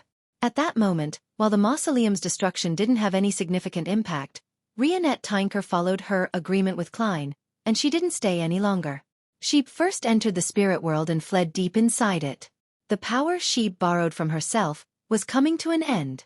The maintenance of the beautiful concealment angel had already reached Klein's limits. After it transformed into a strange world, it naturally disappeared. Inside the half-collapsed ruin, Klein faced the arm of Abomination Sua, Hermes from an ancient time, Emperor Roselle's projection, William Augustus I's projection, and the Angel of Light projection, as well as the thunder that pointed at an unknown location. Any one of them had the ability to easily kill him. And for him to summon a historical void projection at the angel level wasn't something that could succeed within a few attempts. Without any hesitation, Klein's body turned incorporeal as he attempted to hide in the historical void. At this moment, a vortex suddenly appeared in the grayish-white fog in his vision. It was made up of countless transparent maggots that extended out transparent and slippery tentacles. Zeratul. Zeratul's actual body had appeared. He had been waiting in the historical void for Klein. At that moment, Klein's action of entering the historical void could no longer be reversed. All he could do was watch helplessly as he was pulled in by the vortex and thrown into the center. He wanted to snap his fingers and ignite another paper crane, but he realized that no flames could rise up there. Having probed him once, Zeratul was confident of his trump card. By relying on his level suppressing him, and the authority of bizarreness, he made Klein unable to control the flames anymore. In addition, Klein's intuition told him that the destination after making a teleportation attempt was mysteriously connected to the vortex formed by the transparent maggots. He was unable to escape, nor could he summon enough helpers. However, Beyonders of the Seer pathway never perform unprepared. The vortex formed by the transparent maggots slowly spun as it received a visit initiated by Klein. The transparent and slippery tentacles swam over in an unstoppable manner. They reached towards him, but they only wrapped around the ancient book covered in dark-colored skin. The blood on the book's surface hadn't completely faded. Grozel's travels. At the most dangerous moment, Klein pricked his fingers, allowing his blood to flow onto the surface of Grozel's travels. Then with a whoosh, he entered the book world and temporarily escaped the fatal trap set up by Zeratul. The moment he entered the book world, he immediately stretched out his hand and grabbed forward, pulling out a marionette that he had temporarily possessed from the historical void. Vin Rambis. He had once tested that he could summon the projections of true history here. After all, it belonged to Sapphira Castle, and praying to the fool in the book world wasn't obstructed. Of course, if that didn't work, he had other ways to resolve it. He could summon Justice Audrey, who existed in the book world's history. In short, he needed a mid or high sequence beyonder from the spectator pathway to bring him into the sea of collective subconscious, into the city of miracles, live seed, and into the hall of truth. Time was of the essence, so the faster the better. This was because he had no idea how long before the sequence one would be able to grasp the secret of Grozel's travels, much less whether the other party would forcibly descend into the book world. He could only race against time. Vin Rambis, who was wearing a formal suit and a dark red bow tie, held on to him with a stiff expression. He directly entered the sea of collective subconscious formed by countless shadows. With the power of a manipulator, they quickly shuttled through and arrived at the city of miracles, live seed in seconds, appearing before the entrance of the Hall of Truth. Klein released his control over his marionette, Vin Rambis, and under the nudge from the strong winds, he ran through the door. As he passed by the colorful murals, his inner voice resounded in the hall. The chances of summoning 0-08 here should be higher. Using it to draw or write at the end of the mural on the left side can affect the real world. Through its arrangements, I can make Zeratul make a mistake, allowing me to find a safe escape route. No, it's still easier to let Amon's avatar join the battle royale and implicate Zeratul. That will be easier to fulfill. It's no wonder the goddess wants to bait Amon into Backlund. The mural on the right represents the book world. I can use 0-08 to draw another temporary door for me to leave. While flying, Klein's right hand kept grabbing at the void ahead. 5 times, 10 times, 20 times. When Klein borrowed strength from his former self, his right hand suddenly sank as he dragged out a dull classic quill. 0-08. In the next second, Klein arrived in front of the huge pillar that was multiple arm spans wide. This had a clear sense of being worn down by time. It was the throne of the dragon of imagination, Ankwelt. Klein circled around the stone pillar and arrived at the end of the mural. He raised the quill, 0-08, and was about to write. He had never tested for any changes when using 0-08 in here before. He was afraid that it would result in an excessive accident and alert Amon's brother, making his ploy of preventing George III from becoming the Black Emperor to be detected in advance. At this moment, he no longer needed to bother about such matters. He could wholeheartedly weave the development that he needed. Suddenly, 0-08, which was about to begin writing, disappeared. It disappeared before it reached the time limit. What's happening? Klein felt alarmed. He then realized that his words in the Hall of Truth hadn't been projected. There was silence all around him. With his spiritual perception triggered, Klein slowly turned around and saw that the time-worn rock had turned into a 100-meter-tall cross at some point in time. In front of the cross was a huge, blurry figure standing there. Facing everything with its back, it was observing all life with compassion. Inside the Hall of Truth, there were rows of black, high-back pews, but only one supplicant. The supplicant had his eyes closed as he sat in the middle of the first row. He wore a rather simple white robe with a pale gold beard that covered half his face. His hands were clasping a silver cross in front of his chest as he wore a genial and calm look. Adam. Twilight Hermit Order's chair. King of Angels Adam. Klein didn't even know when he had arrived. At this moment, Adam looked up, revealing his clear, limpid eyes that resembled a child's. He slowly stood up, speaking with a calm expression. George III's death causes Lone to suffer a heavy blow. Unable to sit idle any further, Intis decides to take this opportunity to launch an attack. This war officially develops into a war that sweeps through the world. Can you accept such an outcome?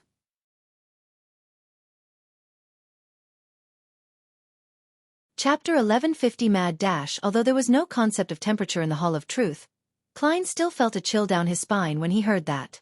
He felt a wave of heat, and he wanted to defend himself, but when he opened his mouth, He didn't know what to say. For a few silent seconds, his figure was reflected in Adam's limpid eyes before he said with some difficulty, "I accept it, but I will try my best to minimize the damage caused by the war in the future, so long as I'm still alive." He paused and asked in a deep voice, "Is this the price you exacted for the bestowment?" "Back when a certain ascetic here mentioned your true name, you had already noticed this book and secretly made arrangements?" Adam, who was dressed in simple white robes, didn't respond. He walked towards the mural on his left and stopped in front of one of the murals. He looked up slightly and quietly admired it. On the mural, a book consisting of goatskin flew up into the clouds and landed in a gigantic claw. After watching for a while, Adam said with a warm voice, "You may leave." He immediately felt that he had been rejected by the Hall of Truth, the sea of collective subconscious of the City of Miracles, and the book world. He involuntarily floated up and flew out of the area. During this process, he saw Adam return to the front of the black pews. Holding the silver cross pendant, he closed his eyes and prayed sincerely to the huge and blurry figure. Outside the sea of collective subconscious, an illusory door silently appeared. It stood in midair and was connected to the outside world. The book world also began to ostracize him, squeezing him out of the huge door. Suddenly, Klein returned to the real world and returned to the grayish-white fog. He was in the state he was in prior to entering the historical void. Unlike before, he hadn't been locked down by the whirlpool formed by countless transparent maggots. As for the slippery tentacles that were almost invisible, they wrapped around Grozel's travels slightly and disappeared into thin air.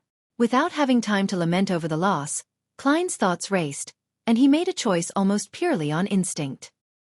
He leaped into the grayish-white fog in another direction and hid in a shattered spot of light.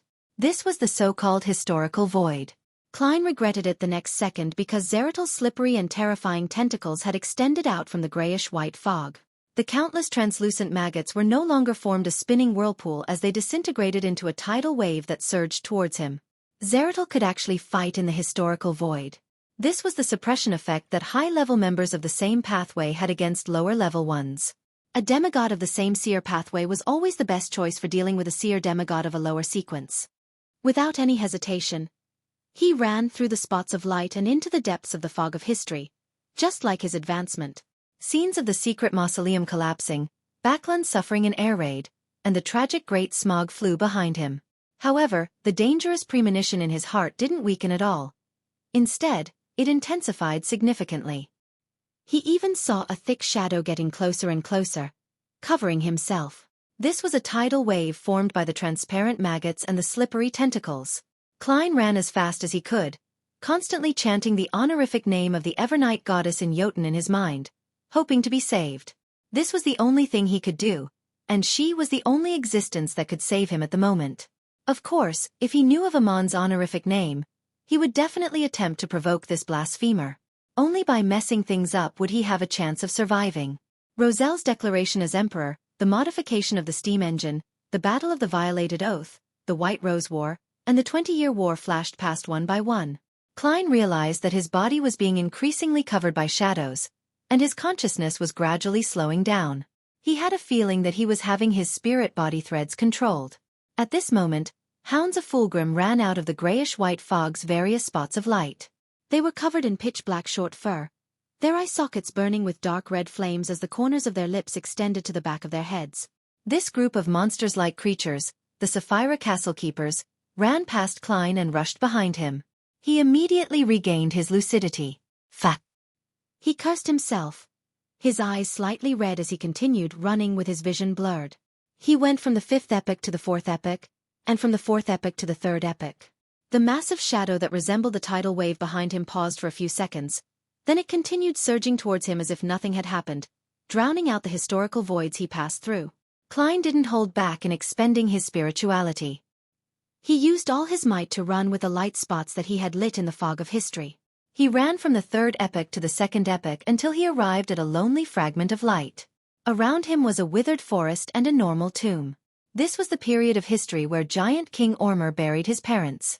As for the tidal wave that was formed by Zeratil, it didn't seem to understand this history well enough. It stopped at some unknown era and didn't manage to catch up. At that moment, Klein's spirituality was almost exhausted. And in the fog of history, he could only borrow power from the current void. But clearly, there was no past projection of himself here.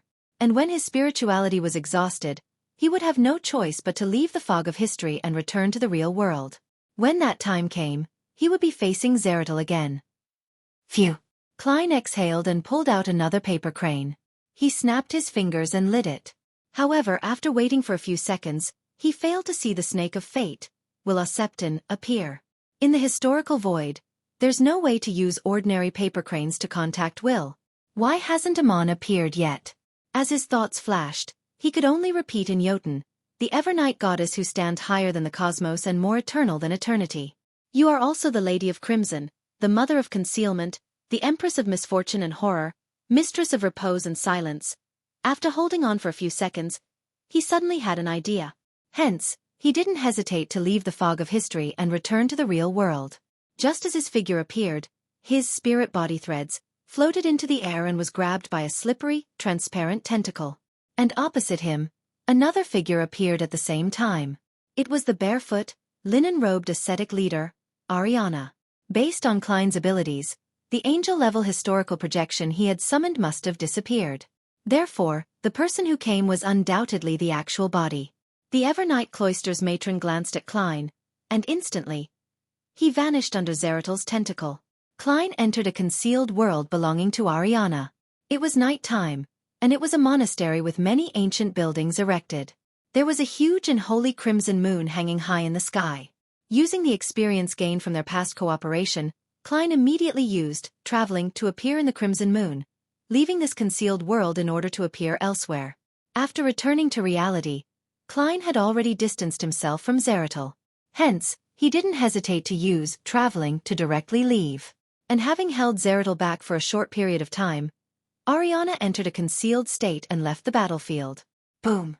A terrifying thunderclap boomed as the transparent tentacle that attempted to reach out to where Klein had disappeared suddenly retreated, disappearing along with the actual body.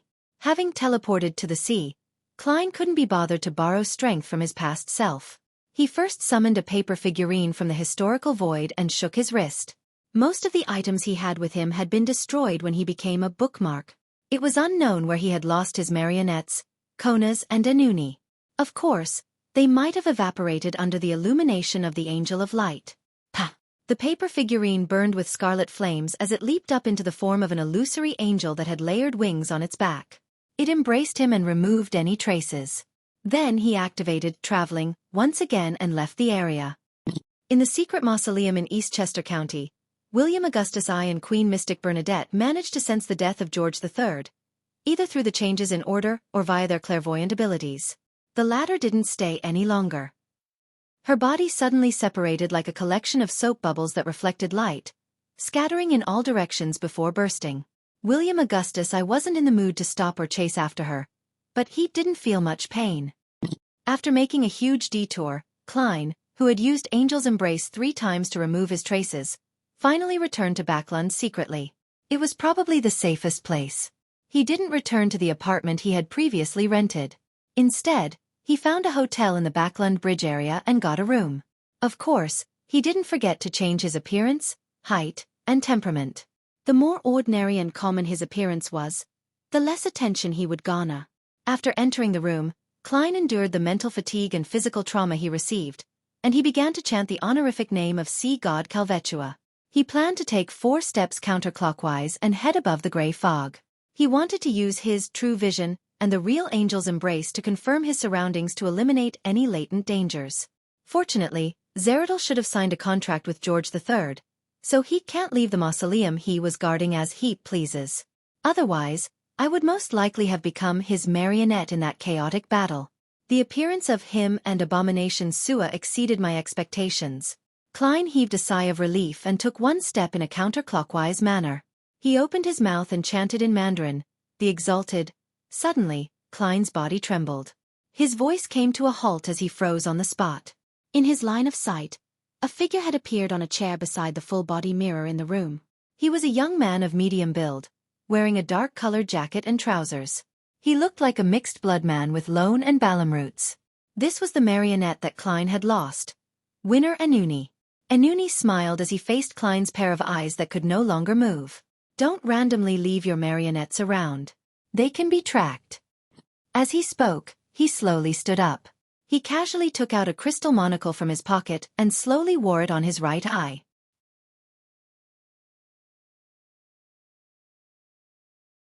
Chapter 1151. Desay in a hotel in the Backland Bridge area. Apart from his thoughts that still belonged to him, Klein could no longer control anything else. Even his eyeballs couldn't move. He knew very well that this was likely a deeper level of parasitizing. In this state, he could only look ahead of him in fear and despair. He watched as Anuni, who was wearing a monocle with a smile on his face, changed into Amon's original form. He took a step forward counterclockwise and opened his mouth to speak in Mandarin in an articulate and mellow manner. The immortal Lord of Heaven and Earth for blessing.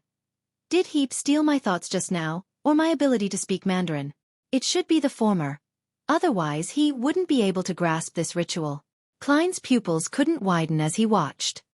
He felt an unprecedented sense of anxiety. As though sensing his emotions, the monocled man turned to look at him and smiled. He then took another step counterclockwise and whispered in Mandarin, "The Sky Lord of Heaven and Earth for blessings." Following that, this blasphemer carried on the ritual with great familiarity. With every step he took, and every chant of the incantation, Klein's heart sank even deeper into a dark swamp, as though he could no longer see any light. The celestial worthy of heaven and earth for blessings. When Amon took the final step and recited the final incantation, a boundless grayish-white fog suddenly appeared in front of Klein. He heard layers of pleas. There was no need to listen carefully, as he understood what it meant with his spiritual perception. After advancing to Scholar of Yore, he had obtained basic control over Sapphira Castle. No matter who it was, even if they had the correct ritual and corresponding incantation, they needed to obtain his permission to enter the world above the gray fog. Reject him. Klein was instantly delighted as this idea clearly surfaced within him. However, just as he had this thought, he had forgotten it. Standing there, he looked like a statue carved from stone. His intention of rejecting Amon had been stolen by him. Klein once again felt despair, but the grayish-white fog in front of him and the prayers in his ears didn't disappear. Klein was first taken aback before he understood what was going on. I understand. I have to head above the gray fog myself and control Sapphira Castle to give him permission to enter. There is no default option. This thought was like a straw which Klein grabbed at without any hesitation. It prevented himself from sinking into the water silently without anyone hear him cry. Although he still didn't know how to make use of this matter, his intuition told him that a slim possibility and his only hope could be hidden in this detail. At this moment, Amon stopped the attempt and cast his gaze at Klein. Clearly, he had failed to successfully enter Sapphira Castle. This angel of time adjusted the monocle on his right eye and smiled without any change in expression. Honorable Mr. Fool, your idea of saving yourself is very interesting. Amon had used the standard loan language, but every word seemed to be able to stir the powers of nature, creating one explosion after another in his mind. How is he so sure that I'm the fool and not the blessed of the fool? Klein felt his body turn cold as the hope that had just surfaced sank into the water once more. How am I certain? Amon sked and pulled the chair from before over and sat down. He pointed at the round stool opposite him and said, "Sit down, don't stand on ceremony." The moment he finished his sentence, Klein couldn't help but stride forward and sit on the round stool. Amon looked around the room and grabbed Klein's black silk top hat. He put it on his head and said with a smile, "Did you think that I wasn't aware that the ritual would be unsuccessful? It hasn't been long since Sapphira Castle produced an anomaly, so how could I forget? I just want to see your reaction. And you subconsciously felt despair and instinctively rejected me. That was very interesting. If you weren't the one who was called the fool, how could you have such thoughts? Dear Mr. Fool, am I right?" As he repeated the 4 rhetorical questions, Amon looked rather pleased, as though he was an old hunter who had caught the fox's tail. I fell for his scam. Only then did Klein realize why Amon wasn't disappointed at all. He subconsciously wanted to deny it, but after some thought, he calmly said, "Kill me." I can speak now." Klein tried to control his body, but it was completely impossible.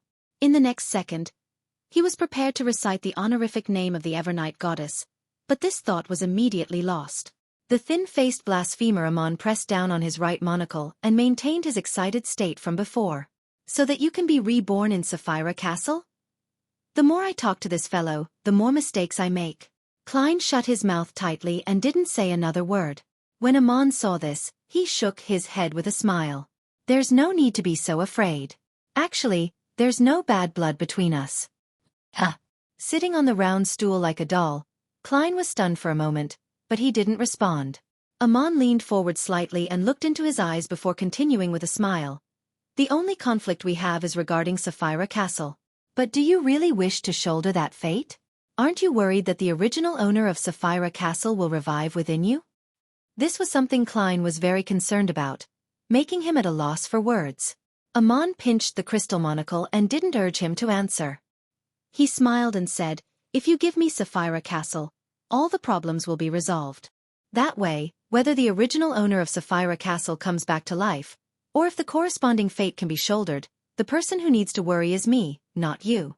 Also, I'll be the one to take over the subsequent arrangements of my zealous brother, Dor, and Lilv Zeratal's pursuits and the benediction of Evernight. And you will be freed from all this and just stay as a Sequence 3.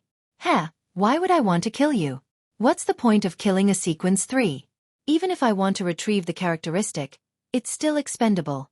My prey will only be Palez, Lilv Zeratal, and Dor. The rest will purely depend on my mood. As for the organization that you established, I can also help you maintain it. It's very fascinating and interesting. If you think this price isn't enough, then I can make you my blessed. Haha. Are you not pretending that the fool is the angel of time Amon in the City of Silver? This can turn into a reality in the future. I will lead them out of the forsaken land of the gods and see the light outside. When the time comes, you'll still have a chance to advance to Sequence 2 and become an angel. This is practically taking over all my worries and hardships. There are only benefits left." Klein, who didn't have a huge desire in becoming a true god and controlling Sapphira Castle, heard his heart palpitate with excitement. If he hadn't known that Amon was the #1 master in deceit, he would have agreed to it on the spot. But in the end, he still said without any expression, "Kill me. Is that the only thing you know how to say?" Amon said without any signs of anger. He looked at Klein with piqued amusement. To him, this was a very interesting matter. It was completely understandable that he would encounter difficulties during the process. They only served to make success even more fulfilling and delightful. I'm just a heartless broken record. By lampooning, Klein eased his depression and despair. Instead of answering, he asked, "How do you know that the City of Silver thinks that you are the fool?" He didn't dare to say that the City of Silver still suspected that the fool was the god that Amon believed in, afraid that he would provoke him. Of course, if Amon was the type of person who would lose his intelligence after being provoked, he definitely would have tried doing so. This was because he now suspected that, after gaining initial control of Sapphira Castle, he would be reborn above the gray fog after his death. Unfortunately, Amon wasn't a king of angels from the storm pathway, but a god of trickery that gave even the true deities a headache in the 4th epoch. Amon laughed and said, "Do you think I only have 2 avatars in the City of Silver? Since you, the fool, and the hanged man have intervened, then I'm happy to quietly watch from the sidelines. The City of Silver is still accommodating Amon's avatar. Who's the fellow who was parasitized?" Yes, previously, the members of the Giant King's Court's exploration team weren't parasitized. This is something that can be confirmed. As his mind tensed up, Klein felt that it was only natural. This was because Leonard had once told him that seeing one Amon meant that there were a bunch of Amons lurking around. It wouldn't just be a small handful. Without much thought, Klein tried hard to come up with an attempt to create an opportunity. "You didn't rob me of my destiny directly because you can't handle it right now?" Amon nodded frankly and said, "Yes, that's why I want to make a deal with you peacefully. But since you rejected my offer, I can only bring you to see my real body, to a sufficiently safe place. Then, your destiny will be taken away. When that happens, your ending will not be as good as I just said earlier." As he spoke, the black-haired, black-eyed man with a broad forehead and thin face slowly got up and walked towards the door. With that, Klein stood up and followed behind like a puppet. As he reached out to open the door, Amon seemed to recall a question. He pressed down on the crystal monocle and turned to look back at him. "What's the 4th line of your scholar of your honorific name?"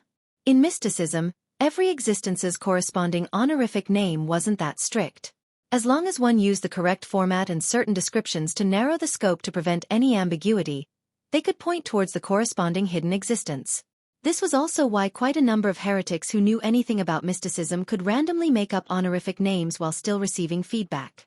Of course, if it wasn't for the honorific name given by the hidden existence, there was no way to enjoy receiving feedback. Whether they established a connection or not depended on whether the existence was interested in the supplicant.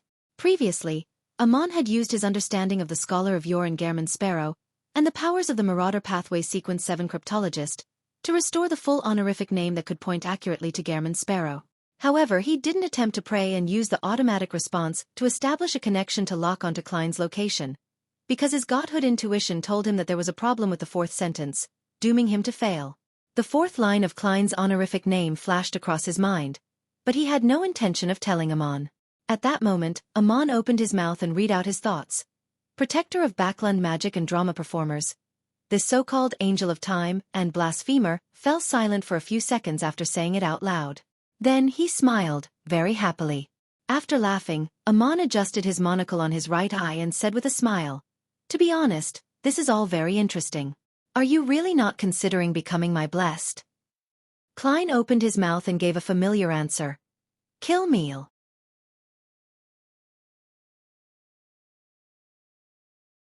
Chapter 1152 Error. Upon hearing Klein's reply, Amon smiled and shook his head. As he reached out to open the door, he casually asked, "How did you think of such an honorific name? It needs to have a certain connection with myself, but also be able to avoid others from using the prayer's automatic response to lock onto me. There aren't many such honorific names." Seeing that his identity had been exposed, there was no need for Klein to hide it any further. Furthermore, he hoped to use such a conversation to grasp an opportunity. At the same time, his mind raced as he began thinking about how to save himself. "I've been deeply parasitized. If I have any thoughts that aren't beneficial to Amon, it will be easily sensed and detected by him. Today is Saturday, and it's almost Monday again. If the fool suddenly stops the tarot gathering without any warning, the other members will definitely be terrified, nervous, and confused. Here, those who have the means to contact the world will definitely attempt to summon the messenger to ask for the reason. And once Miss Messenger approaches me, Sheep will be able to discover the existence of Amon. Then, Sheep can use the yesterday once again charm to recover to her peak condition. With the complete strength of an angel, she has a sizable chance of rescuing me from Amon's avatar. The most important thing for me now is to persist and live for 2 days. Yes, since Amon can't steal my fate right now, why did he try to trade peacefully? Even if I agreed to it, he wouldn't dare to let me go above the gray fog to grant him permission. That would mean that I'm free from his control and able to Sapphira Castle to effectively purify and make a counterattack against the parasite. Is the agreement itself a switch, and there's no need to follow up on it? Amon deliberately didn't mention this. As expected, it was a scam. Having grasped a sliver of hope, Klein decided to stall for time as long as possible for the next 2 days. The focus of Amon was still on the honorific name that no human and angel could think of. As he walked out of the room, he scratched his chin and said, "Have you provided any protection to Backland's magic and drama performers?" "I've protected a trickmaster before." Having made plans, Klein was much more cooperative than before. He answered simply, "I'm a magician myself. I've performed many times in Backland." The monocled Amon nodded. "Barely counts." He then walked out of the hotel room and went down the stairs to the street. Like a servant, he followed behind without any abnormalities. Looking to his left and right, Amon pinched his monocle and sighed with a smile. "How regretful." "What's there to regret?" Klein asked in puzzlement. "I've already been caught by you. What else do you have to regret?" Amon pressed down on his silk top hat and maintained his smile. "You can make a guess. If you can guess correctly, I can give you a better ending." Klein didn't believe in his promise at all. In order to not be tricked into revealing more secrets, he shook his head and said, "I can't guess it." "How boring," Amon said simply. He clenched his right hand into a fist and lightly tapped on his monocle. From the pedestrians, the trees by the side of the street, the sparrows on the rooftops, the rats in the muddy corners, and all kinds of living creatures in the air, illusory worm-like figures flew out, returning to Amon like stars. This son of a god status instantly rose to the level of an angel. As for Klein, he raised his left hand, and the human-skinned glove suddenly turned transparent. This was the activation process of traveling. At that moment, the only thing on him which was real was creeping hunger. The rest were made by using the powers of a faceless, as well as the glove using flesh and blood as the material. Seeing that traveling was about to begin, Klein was taken aback as he blurted out, "Why didn't you teleport in the room?" He had expected Amon to leave Backlund with him. After all, this was a place where even a king of angels had to be wary of. However, he couldn't understand why he would open the door, go down the stairs, and leave the hotel in such ordinary fashion. The eye behind the monocle swept across Klein as the corner of Amon's mouth slowly curled up. "I've already answered you. What a pity that you didn't seek help from Palez." This angel of time had an obvious smile on his face, but there was no emotion in his black eyes. It made Klein shudder. He's certain that I have some connection with Palez Zoroast. Is it because of what happened the last time? No, stop it. Klein attempted to cogitate, trying his best to control himself from thinking too much, so as to prevent his thoughts from being stolen by Amon. Amon glanced at the panicking passers-by on the street in an impassive manner before looking up at the gray sky and saying, "I can only wait for the next opportunity. The most important thing now is to bring you to that place." As they spoke, both of them turned transparent at the same time and vanished from the hotel's entrance. None of the people who came over felt anything amiss. After passing through countless indescribable spirit world creatures and overlapping layers of different saturated colors, Klein and Amon appeared above the sea. Beneath their feet was a huge fissure. The blue seawater had been cut off as they plummeted deep into the bottomless darkness, like a waterfall without ever filling it. This was the entrance to the ruins of the Battle of Gods. With a thought, Klein asked, "You're taking me to the forsaken land of the gods?" The magnificent waterfall was reflected in Amon's monocle. He nodded slightly and casually replied, "That's right. When we get there, even your messenger won't be able to sense you through the contract." The forsaken land of the gods was clearly separated from the spirit world. Only by relying on Sapphira Castle could a connection be made. "Amon knows what I'm planning to do." The flame of hope that was ignited in him was extinguished by the cold reality. He couldn't find another way to save himself for the time being. At this moment, the levitating Amon muttered to himself, "If my mausoleum in Backlund hadn't been destroyed by the Church of Steam, we could have used the abyss as a springboard to head there directly. We wouldn't have to go through all this trouble." Klein guiltily changed the topic. "The abyss is connected to the forsaken land of the gods?" "No." Amon shook his head and said with a relaxed expression, "But I can use some of its characteristics to go anywhere.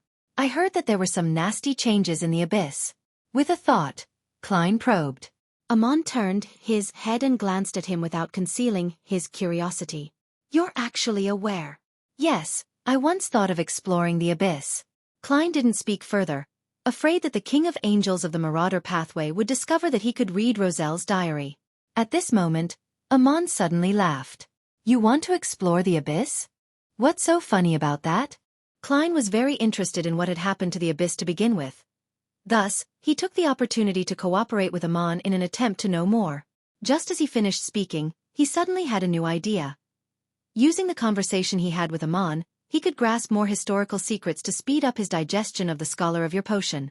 That way, he could try using it to deepen his control of Sapphira Castle and escape from his current predicament. This thought flashed through his mind as he quickly restrained himself and stopped thinking about such matters. In regards to his question, Amon chuckled and said, "Your visiting of the abyss is like offering yourself as a beautifully packaged gift to someone who wants it." Dark side of the universe? Klein was first alarmed before he made a guess. Amon nodded. He was originally the only surviving ancient god, the devil monarch, Farbati. Now Without finishing his sentence, Amon leaped and jumped into the huge illusory rift with the strong winds. With that, Klein lost the support of the wind and fell straight down. After an unknown period of time, the water that resembled a fountain surged upwards rapidly, throwing him and Amon to the other side of the severed face. Just as he entered the ruins of the Battle of Gods, Klein was hit by bright sunlight. He suddenly heard a series of intense and crazy ravings. It was like a thin needle that pierced through his eardrums and stabbed into his brain, filling every thought with immense pain. As for the worms of spirit that formed his mythical creature form, they gradually changed, as though they were about to give birth to a degenerate consciousness that didn't belong to him. The true creator's ravings. With regards to this, Klein could barely withstand it, but it was difficult for him to hold on for too long. There was no way for him to go too far in the ruins of the Battle of Gods. At this moment, he saw that the monocle on Amon's right eye absorbed all the light around them. It became unusually bright and white. Then, a thick darkness ruled the sky. Amon directly stole the day of the ruins of the Battle of Gods. In the darkness, this Angel of Time's avatar brought Klein to an island and made him sleep against a stone pillar. Soon, Klein arrived in the hazy dream world. He saw the projection of the giant king's court, which was filled with an epic feeling, opposite the black cloister and the cliff. Amon, wearing the black silk top hat and crystal monocle, appeared beside him.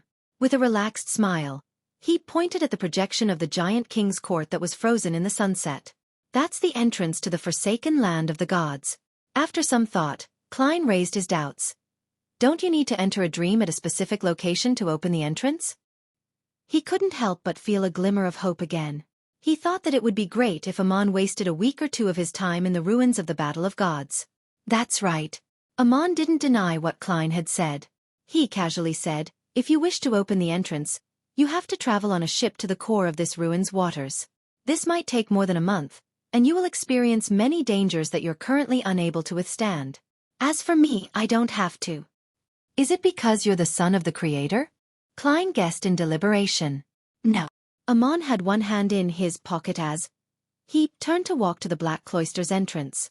In chaotic places like this, order is in shambles, and the laws governing them have mutated. There are too many things that can be exploited.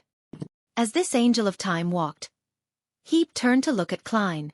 The Marauder Pathways Sequence 0 has a very abstract name, error. It was named by my father. He once used a strange word of unknown origins to represent it, bug. When translated, it's a Trojan horse of fate, the slug of time, the loopholes in rules, the manifestation of all errors.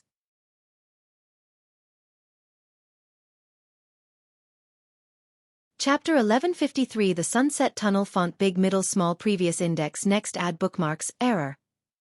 Bug. Is that the essence of the Marauder Pathway? As he came to a realization, Klein also confirmed one thing.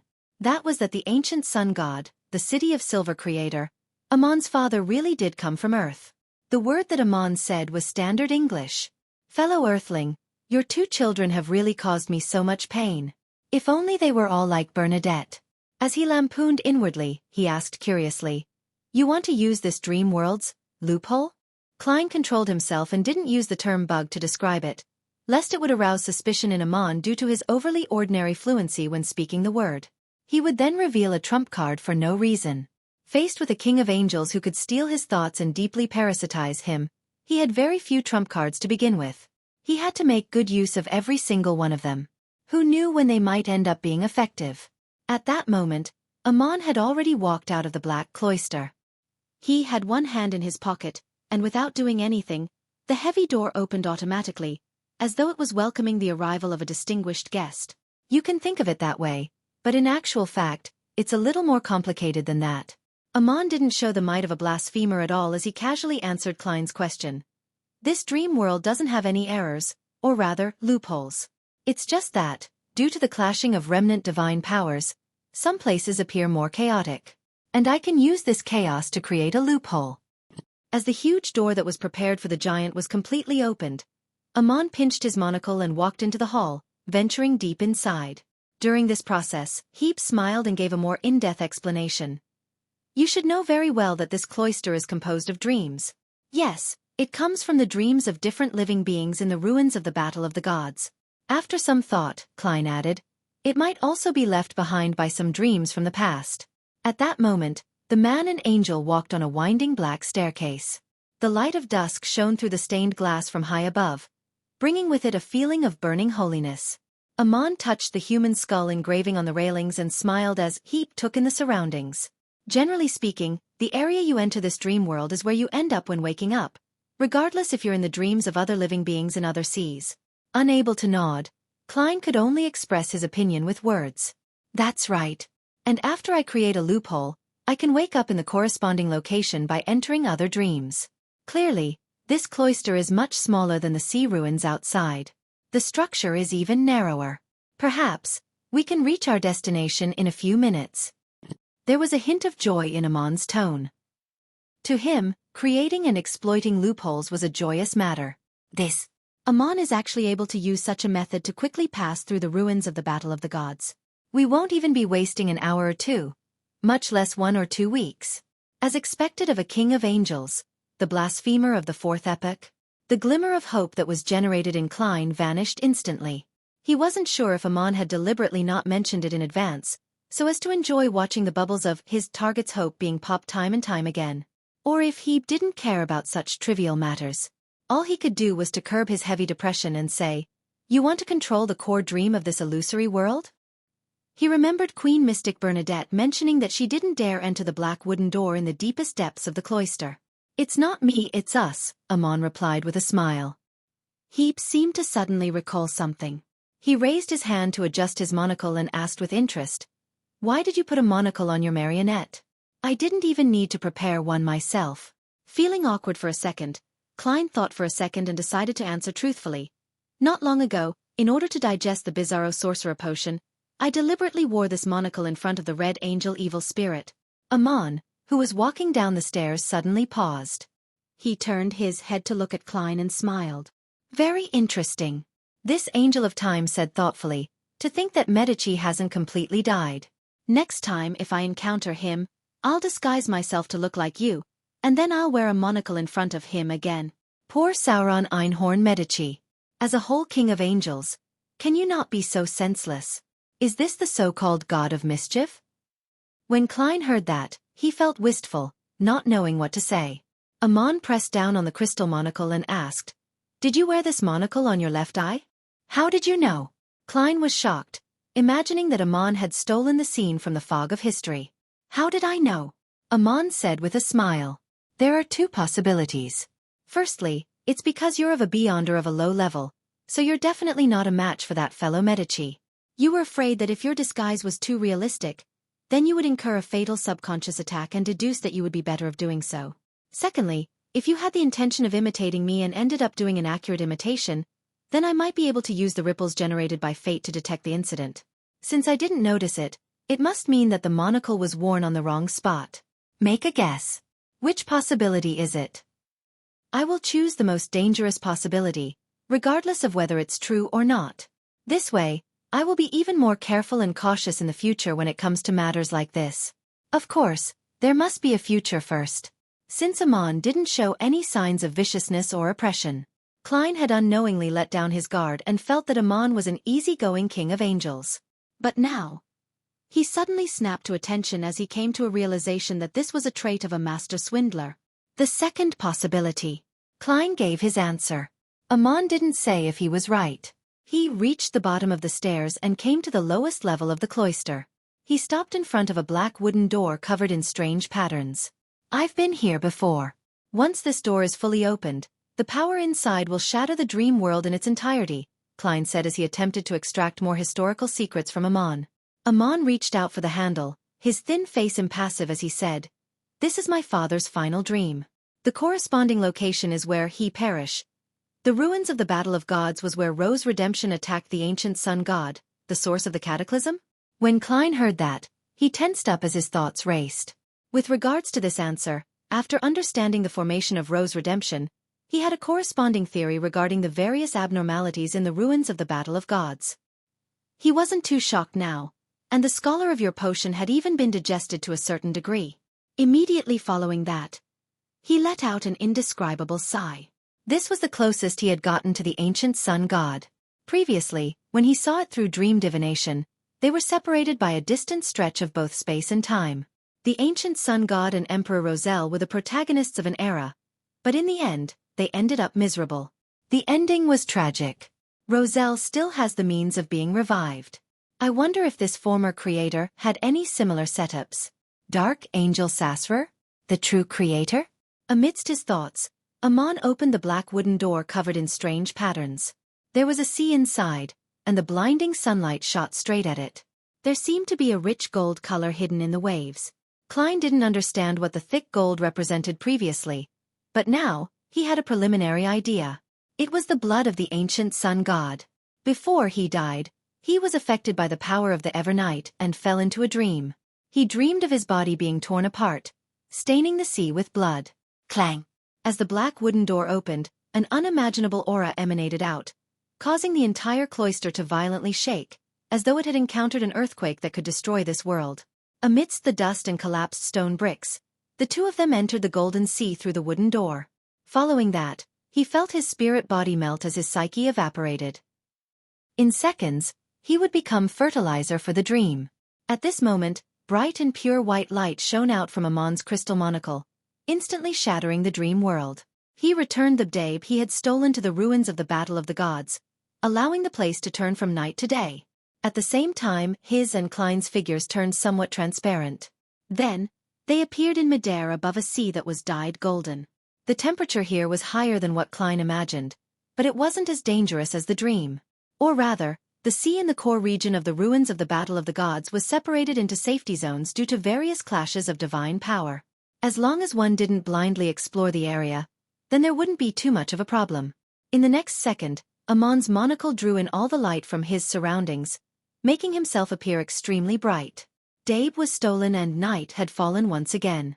After the two landed on an island in a safe zone, they once again entered the dream world.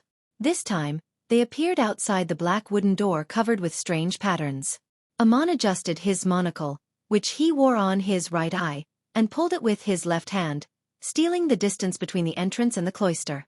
Both of them took a step forward at the same time, leaving the cloister and arriving at the edge of the cliff. Opposite them was the projection of the giant king's court that was frozen in the dusk. Klein originally thought that Amon would follow procedure and chant the corresponding honorific name, but to his surprise, he only raised his right hand and snapped his fingers. The clouds that separated the two mountains instantly boiled as they parted to the left and right, revealing an invisible dark rift at the bottom. The projection of the giant king's court on the opposite side suddenly sucked all the rays of light from the sunset over, letting them surge forward and fill up the deep crack. Hence, in between the two mountains, an orange-red light road appeared in the clouds. "Let's go!" Amon gave a low laugh as he leaped down the cliff. With the fluttering of his clothes, he landed on the passage formed by dusk. Unable to resist, Klein could only follow and jump down the cliff.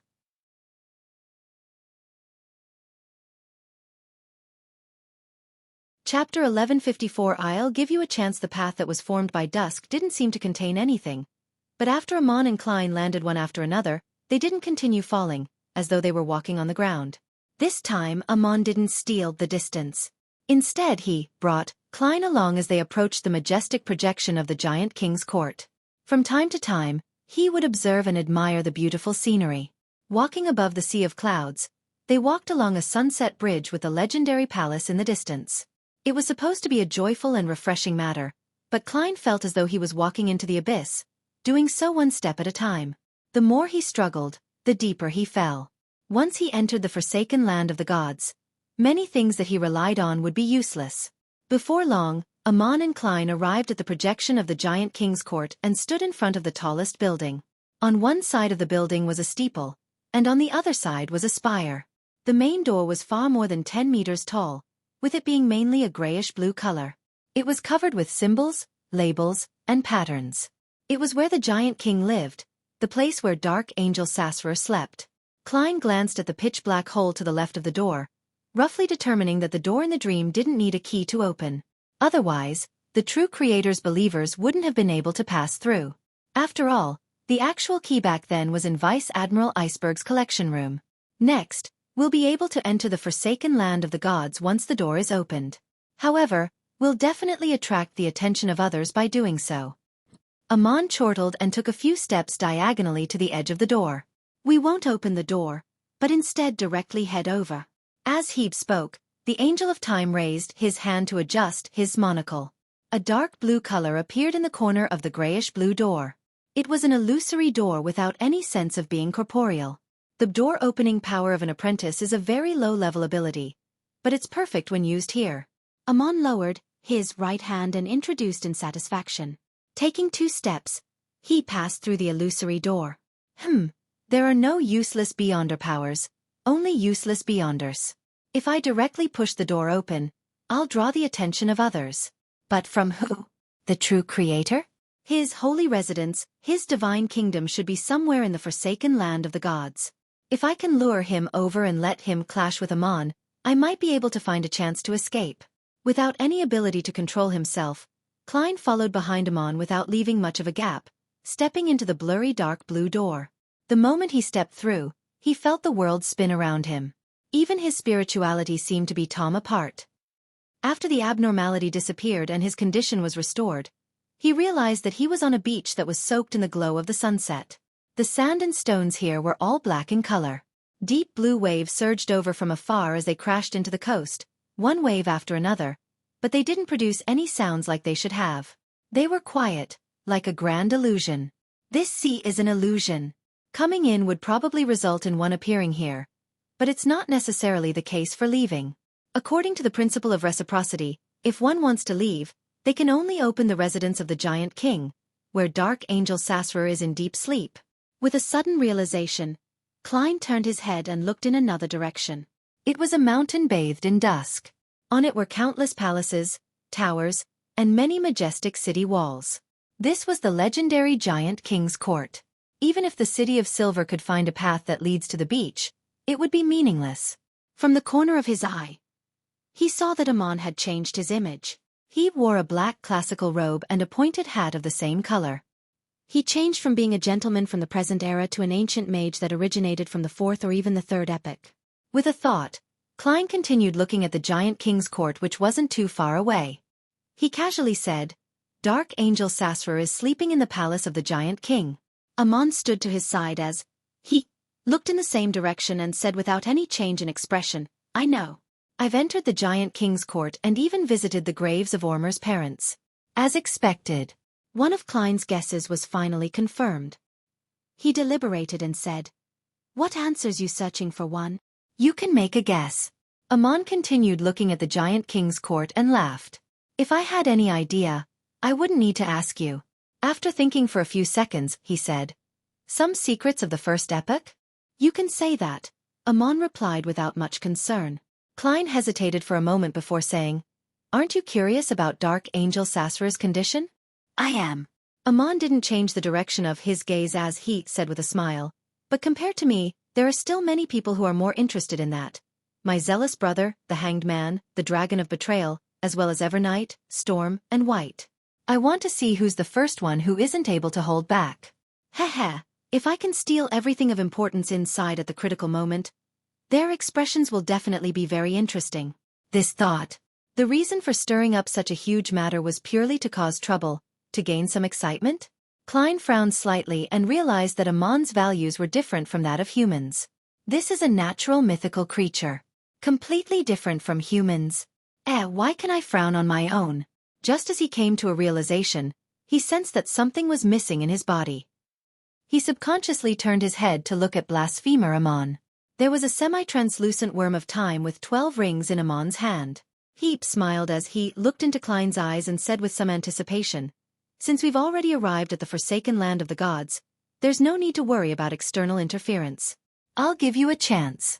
Before I reach my true destination, I will no longer parasitize you. You can use every method that you can think of to escape, and I will try my best to stop you. Good luck. Don't disappoint me." For a moment, Klein couldn't believe what Amon had just said. He suspected that Amon was bluffing him. But when he thought of Amon's behavior all this while, he felt that it was something that was in line with his character. "All right." As his thoughts raced, he took a deep breath and solemnly replied under the orange glow of the sunset. Backlund. Parliament House. Due to King George II's sudden self-destruction, none of the nobles and members of Parliament were allowed to return to their respective homes. Instead, they were gathered here to receive heavy protection from the 3 churches and the military. Dressed in a pure black dress, Audrey stood behind the railing on the 2nd floor and quietly looked down. As the matter had happened too suddenly and lacked any prior warning, she still found it surreal despite receiving some indication from the world Gehrman Sparrow. She seemed to have transcended reality and was watching a performance. Her father, brother, and the other nobles and members of Parliament were gathered in cliques as they occupied different small rooms. From time to time, one would walk out of the small room, bringing with them the stench of smoke and their gentlemanly attire as they rushed to another discussion circle. The ladies and madams sat in the lounge. Most of them had yet to return to their senses as their eyes were dazed and their bodies trembling. The parliamentary staff and the military's middle and low-ranking officers were running about everywhere, transmitting information from different places. A soldier dressed in a red shirt and white pants walked in from the outside and handed a stack of paper to the officer in charge of the hall. The officer glanced at it and immediately called for his assistant. He pointed at the small room where Earl Hall and the rest were in. Without asking anything, the adjutant took the documents and ran towards his destination. All of this happened in a very quiet environment. Only the sound of footsteps and faint whispers echoed in the air. It was as if it was a huge oil painting drawn on the canvas of the real world. The gorgeous decorations, dark colors, dim lights, and the expressions on everyone's faces created an extremely heavy atmosphere. Audrey pursed her lips slightly and looked at it for a while. Her mood was still at a nadir, and she only managed to maintain her calm by relying on placate. Why would Mr. World deal with the king? The death of the king will definitely bring deep hatred. It doesn't matter what sequence the king is, because he has never shown it. This doesn't affect the overall strength of the kingdom, but this incident is enough to explain one thing. The three churches, royal family, and military have fractured apart. The internal strife is quite serious. The situation with Lone will be very dangerous. Its enemies will definitely not let this opportunity go. As her thoughts raced, she saw a man in a black coat rush into Parliament House. He suppressed his voice and started talking to the officer in charge of the lobby. As an experienced spectator who could observe the subtle expressions and body language, reading lips was undoubtedly Audrey's strength. As she watched, she interpreted the corresponding content.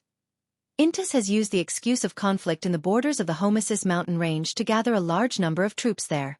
Audrey bit her lip lightly as that familiar feeling of not belonging there arose again. It was as if she had seen a novel's description play out in the real world. The grayness of the sky seemed to grow thicker. No one spoke in the house where the Moretus lived. Benson stood behind the oriel window with a solemn expression as he looked at the people rushing down the streets. It was unknown what he was thinking. Melissa sat on the sofa beside the coffee table. She lowered her head and looked at the crude machinery she made. It was as if she had become a statue. Sigh, the situation has become even more chaotic. Benson exhaled as he touched his hairline. He turned his head back and forced a smile. Regardless, Backlund is definitely safer than most places. Melissa didn't raise her head. Instead, she said with an ethereal voice, Klein found a good job, and our lives gradually improved. In the end, an accident took him away. We moved out of Tingen, and you got a job as a civil servant. I entered university and started on the correct path. In the end, war broke out. It wasn't easy for us to get used to this environment. We were praying that the war would end early. In the end, the king was blown to pieces. Having said that, Melissa slowly lifted her head and looked at her brother with a confused expression. Benson, is it that difficult to obtain and maintain a better life than what we had before?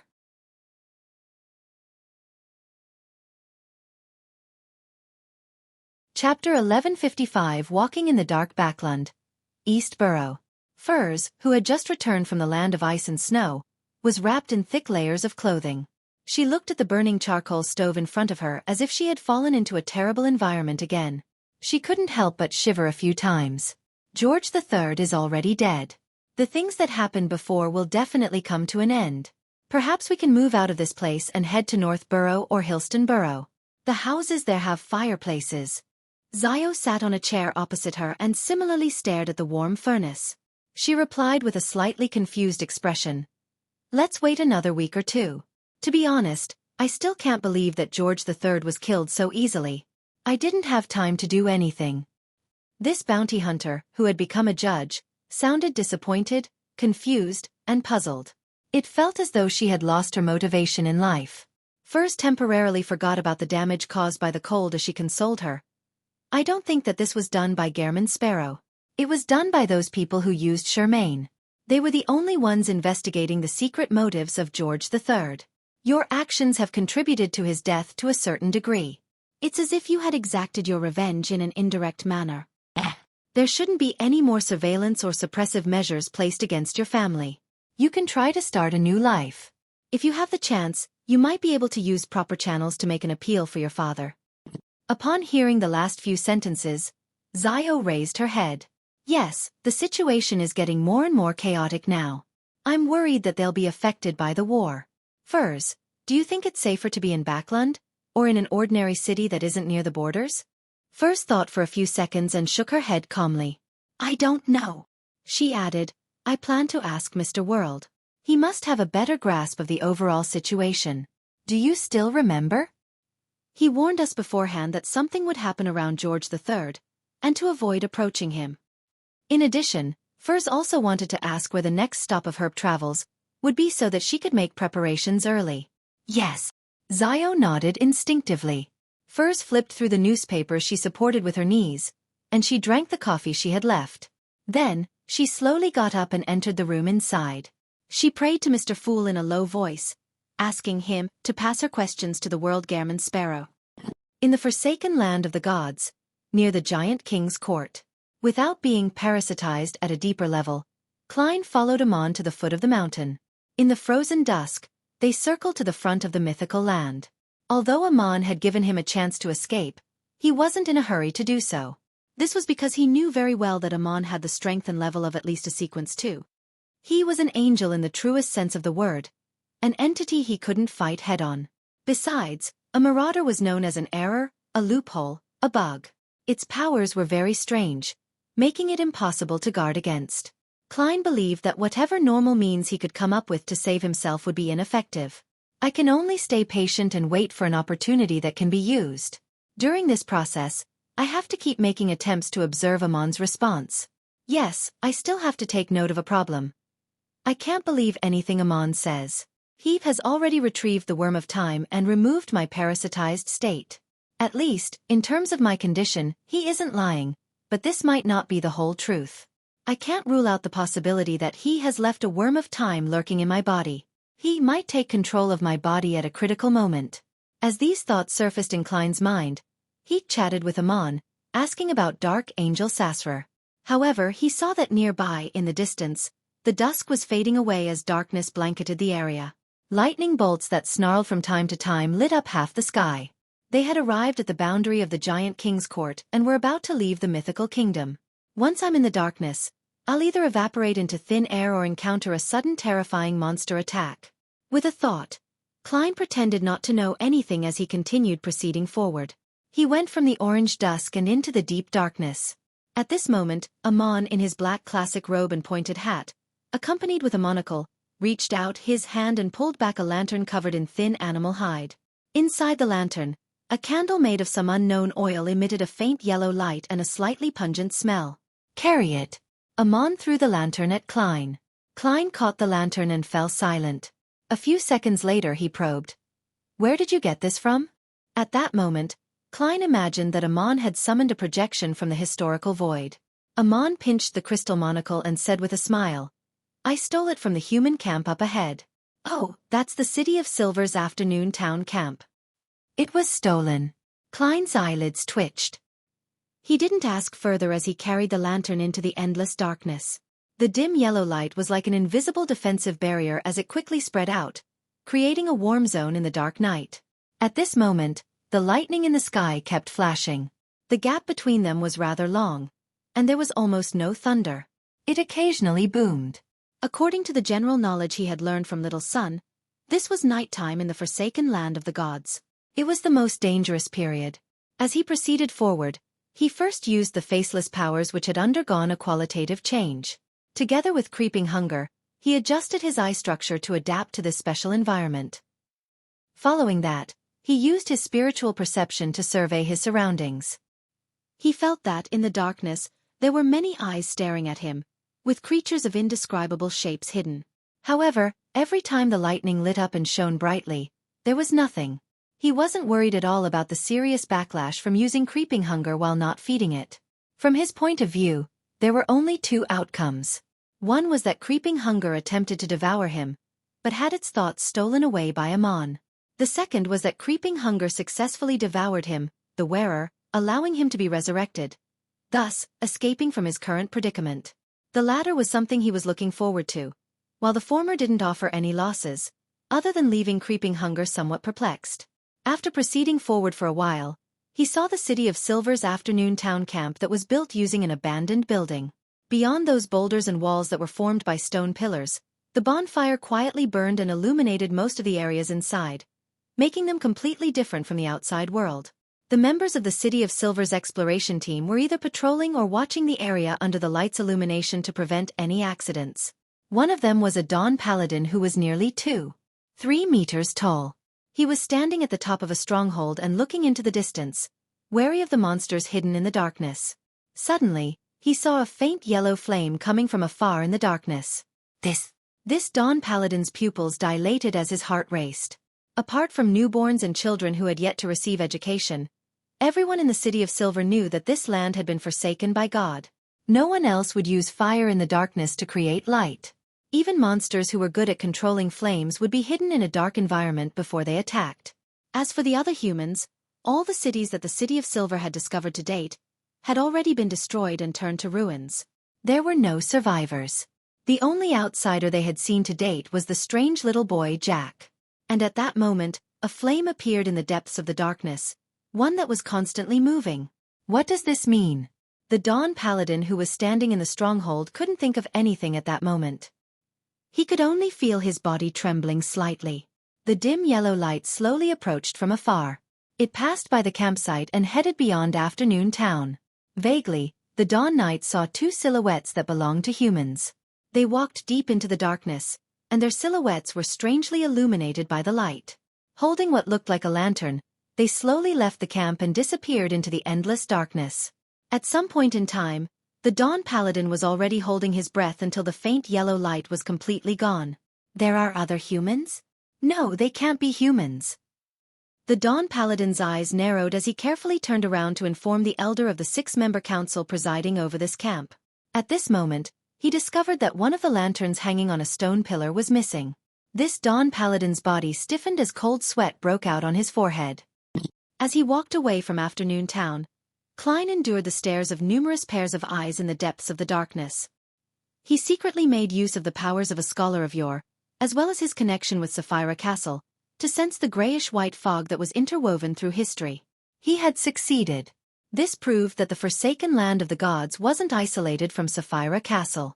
The holy residence of the true creator, or even the divine kingdom, is located in this piece of land.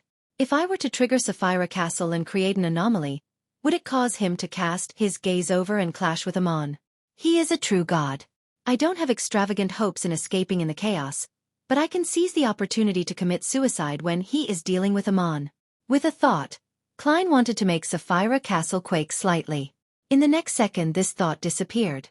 The corners of Amon's mouth curled up slightly as he walked beside him.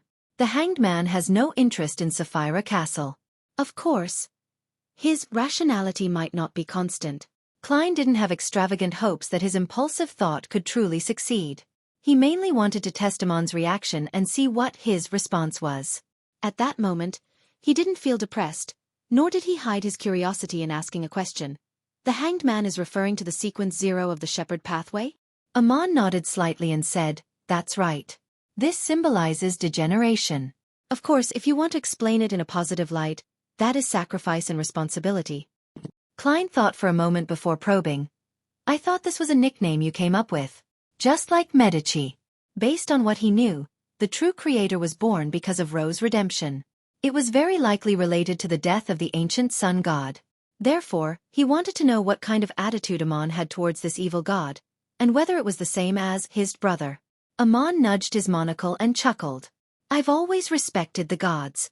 To have a blasphemer say this sounds really contradictory." Helpless, Klein put a stop to the topic.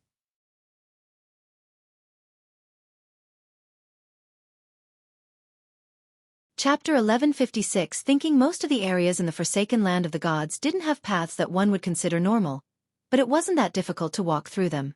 This was because large swaths of the land were barren. Everything was mostly black in color.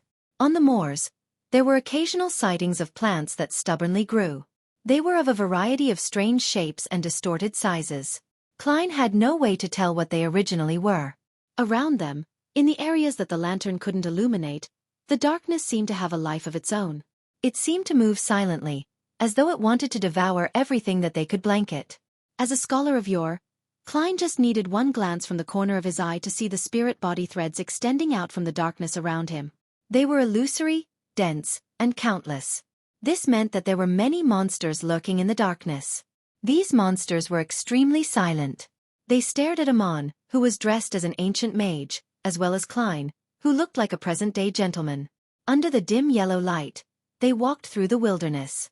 With his eyes fixed ahead, Klein casually held the animal hide lantern in his hand, not worried about when it would be extinguished. Just as the two of them were about to leave this barren wilderness and enter a hilly region, a deformed monster of mangled flesh with 2 heads and 5 arms suddenly trembled in the darkness behind them. It had become Klein's marionette. Controlling spirit body threads was silent to begin with, and it wasn't more than 500 meters away. In the next second, the monster collapsed silently, losing its life. Walking to Klein's left, Amon, who was wearing a pointed hat, smiled. He raised his right arm and opened his palm, revealing something. It was a transparent maggot with 3-dimensional patterns. A worm of spirit. This was stolen from the marionette, along with the spirit body threads. Without waiting for Klein to speak, Amon easily crushed the transparent maggot with his fingers. Klein immediately felt a pain that came from deep within his soul.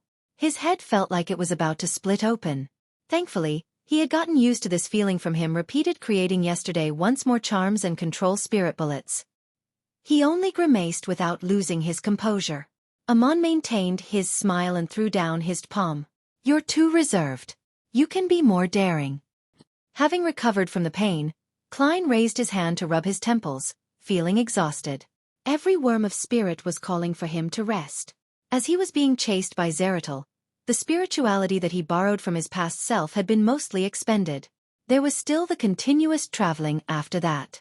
By using Angel's Embrace to remove traces, he was already nearing his limit. After he returned to a safe zone, he had planned on going above the gray fog to check on his surroundings before entering a deep sleep and replenish his energy. Alas, he ended up suffering an ambush from Amon, which resulted in him being parasitized. He had been tormented all the way to the forsaken land of the gods. If he wasn't in a perilous situation, he might have fainted or showed signs of losing control. "I need to rest now," Klein put down his right hand and said frankly.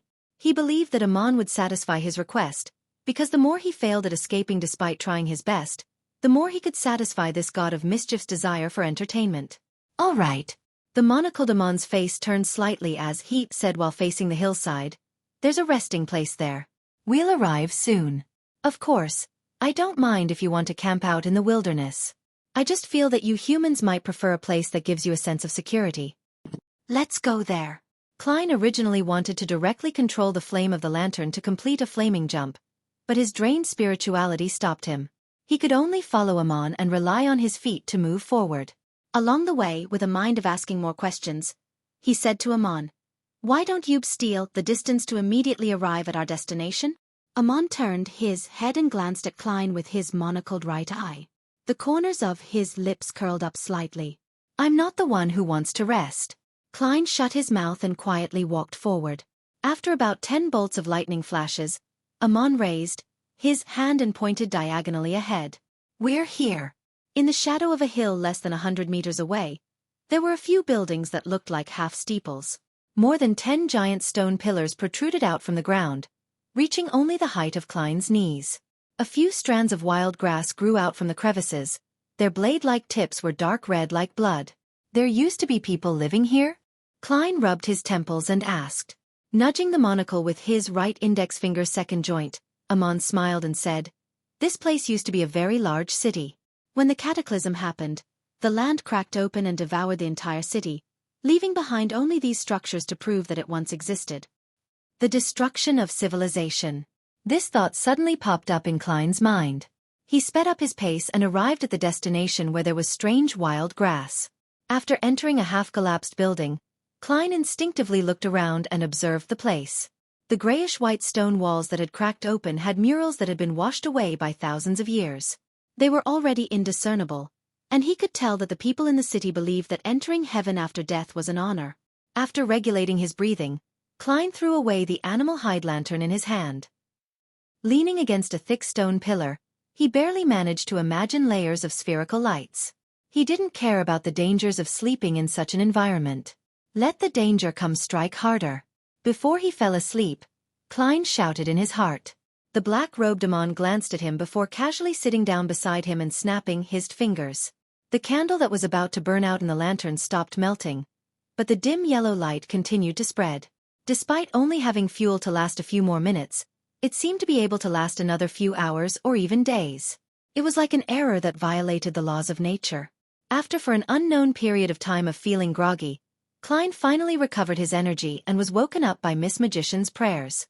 He was temporarily unable to respond to this. He closed his eyes and pretended that he was still dreaming.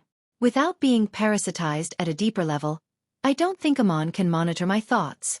He can only tell if my thoughts are harmful to him. With a thought, he secretly summoned the grayish-white fog.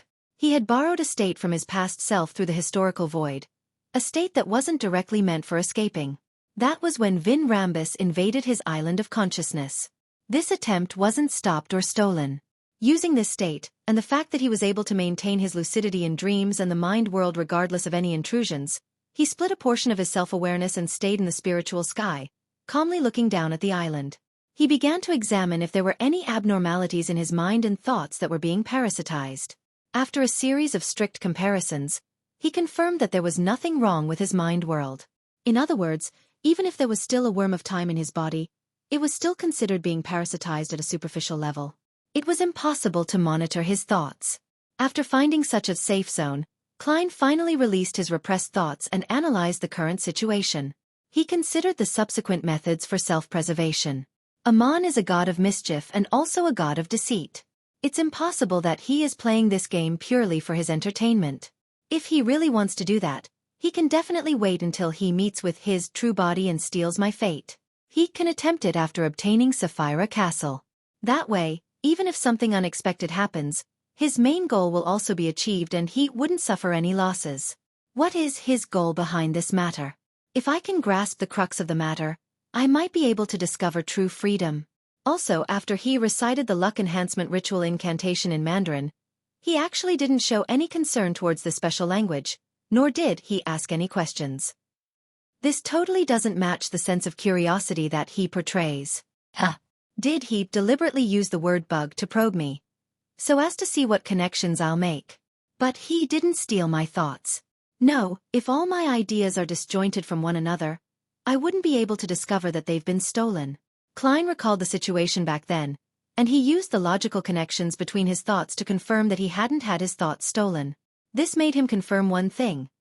That was, that being parasitized at a deeper level, Amon could directly monitor his thoughts without stealing it. Amon made it seem that he had to notice malintent before he took action. It was a bluff. I knew it. This deeper level of parasitization seems to be different from what Palez described. Based on this deduction, the thoughts that I've been thinking of along the way have been heard by Amon, including Earth, fellow Earthling, and child education. How terrifying. Thankfully, when I was plotting to destroy the advancement ritual of George III, I had imagined the perilous situation of being parasitized by Amon. Half of my thoughts were my instinctive reactions, while the other half was intentionally let loose. This way, not only do I reveal my secrets, but I can also use this to gain Amon's trust, concealing the most important and core matters. For now, he definitely knows that I plan to obtain more historical secrets from him, so as to quickly digest the scholar of your potion. However, he doesn't know that I'm not far from being able to fully digest it. I'm just a few steps short or just one opportunity away. Did Amon deliberately remove the parasite and play such a game with me because he had once heard of Earth from the ancient sun god and had come into contact with some secrets? He plans on using my attempt to save myself to complete certain matters that might be inconvenient or impossible for him? If that's the case, there will definitely be something happening next. Yes, I have to show that I didn't notice this and still plan on escaping like a normal person. Once I've returned to my optimal state, I'll make my first attempt. After a while, Klein opened his eyes. The pointed hat-wearing Amon sat beside him and smiled at him. Have you decided? When are you going to take action? He acted as if he was Klein's partner and not the target from which Klein was trying to escape from.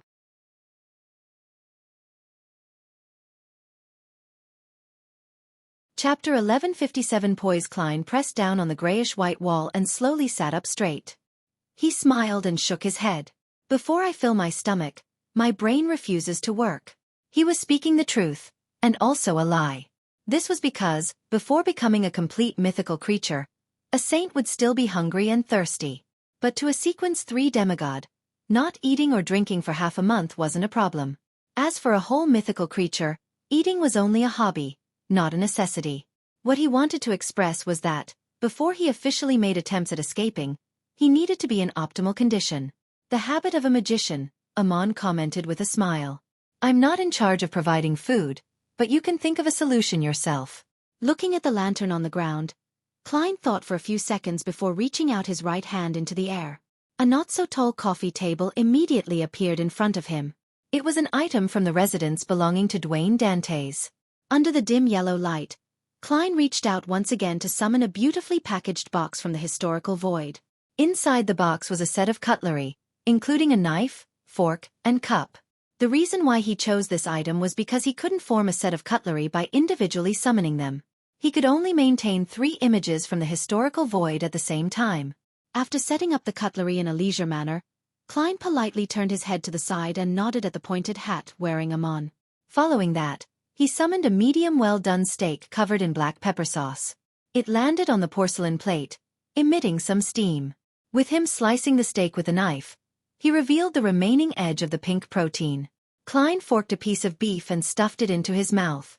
He felt that the texture was real and the texture was succulent.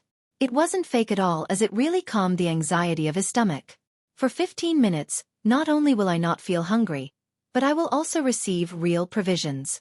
After swallowing the piece of beef, Klein smiled and introduced it to Amon like a hospitable host, and not a pitiful beyonder who had been kidnapped. Amon pressed against the crystal monocle and nodded with a smile. I've tried it. It's not bad. Your ability to adapt is really quick. Are you really not considering being my blessed? After cutting another chunk of beef, Klein forked it up and replied as though he was chatting with a friend. Kill me. At that moment, the relative frequent lightning and endless darkness ruled the land. Wherever the light from the surroundings couldn't shine on, eyes were staring at the area with zero emotion.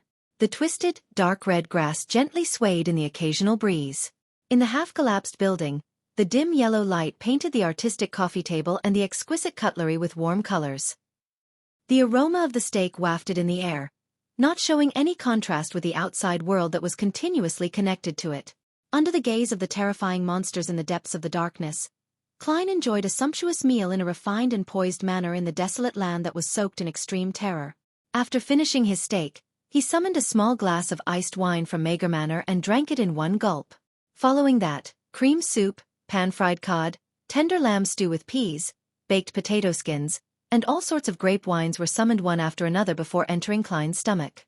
During this process, the steak that was the first to be eaten had already been maintained for a long period of time. It had vanished into thin air, but Klein's stomach and body were numbed by the subsequent food and he was oblivious to it. Of course, the coffee table and food were replenished. Otherwise, they wouldn't have lasted to the end of his meal. At the end of the meal, Klein continued reaching out his hand, pulling out a cup from the void. Inside was a ball of vanilla ice cream. He then used the spoon to scoop the ice cream into his mouth, feeling it melt with its delicious sweetness. After the ball was finished, he still wasn't satisfied as he summoned another ball of ice cream from the historical void. As such, he ate 5 different flavors of ice cream in a consecutive fashion.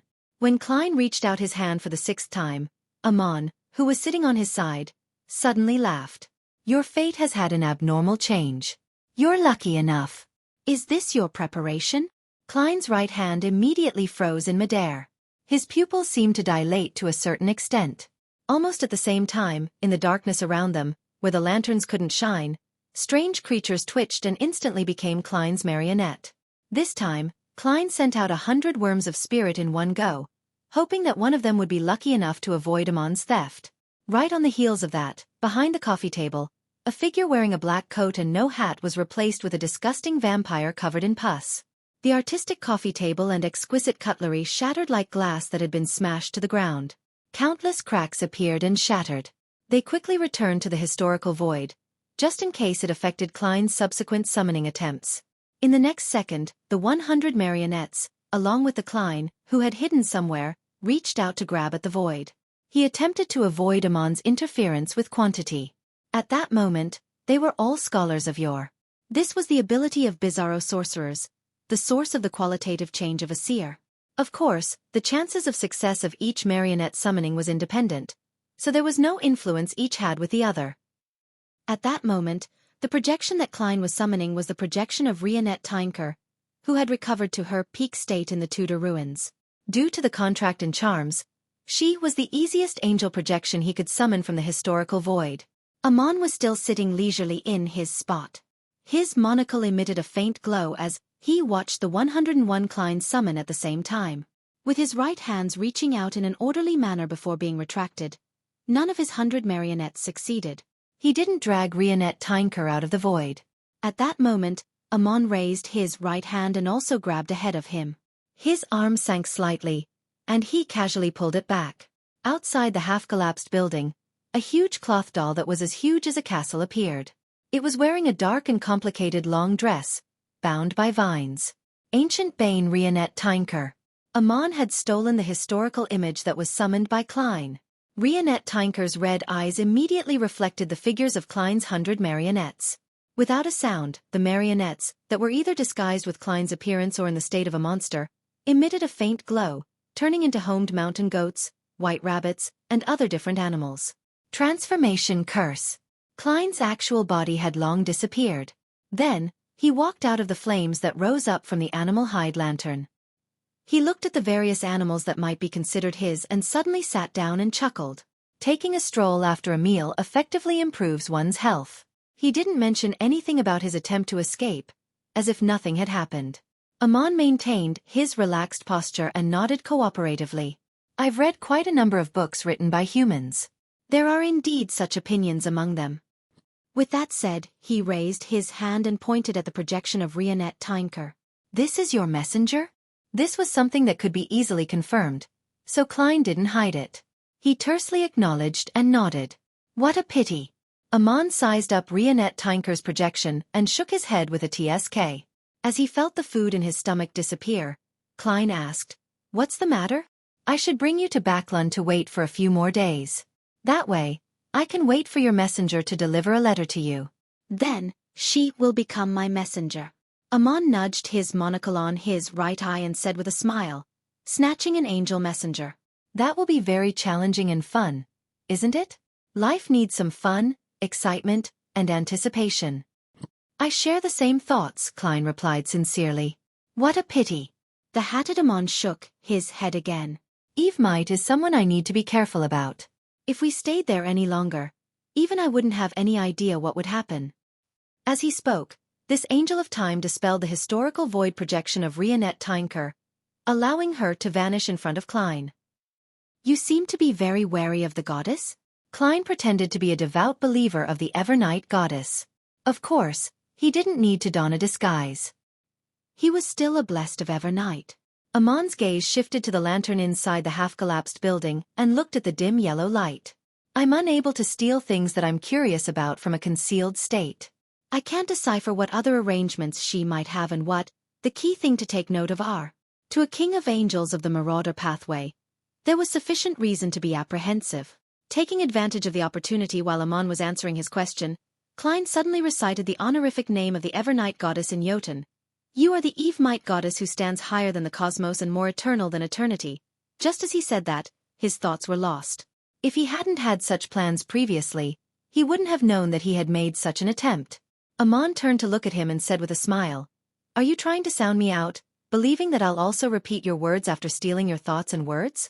At Sequence 4 Parasite, one is able to control the stolen items and make them appear at a suitable time. Is that so? Klein nodded gently. Thank you.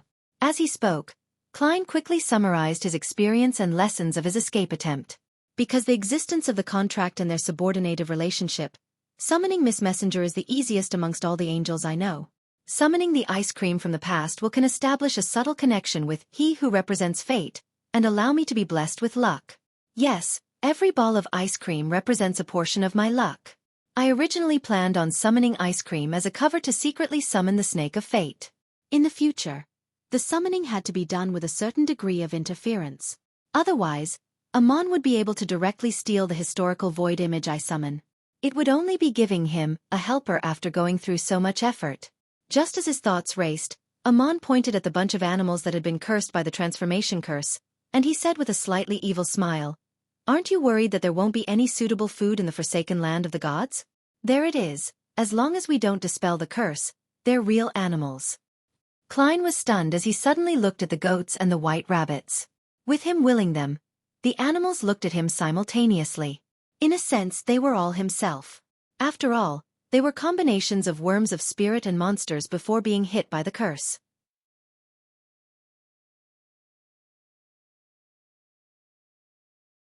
Chapter 1158. Coming to terms after silently staring at the rabbits and mountain goats for more than 10 seconds, Klein closed his eyes and flicked his right index finger and middle finger as if he was pressing an invisible piano key.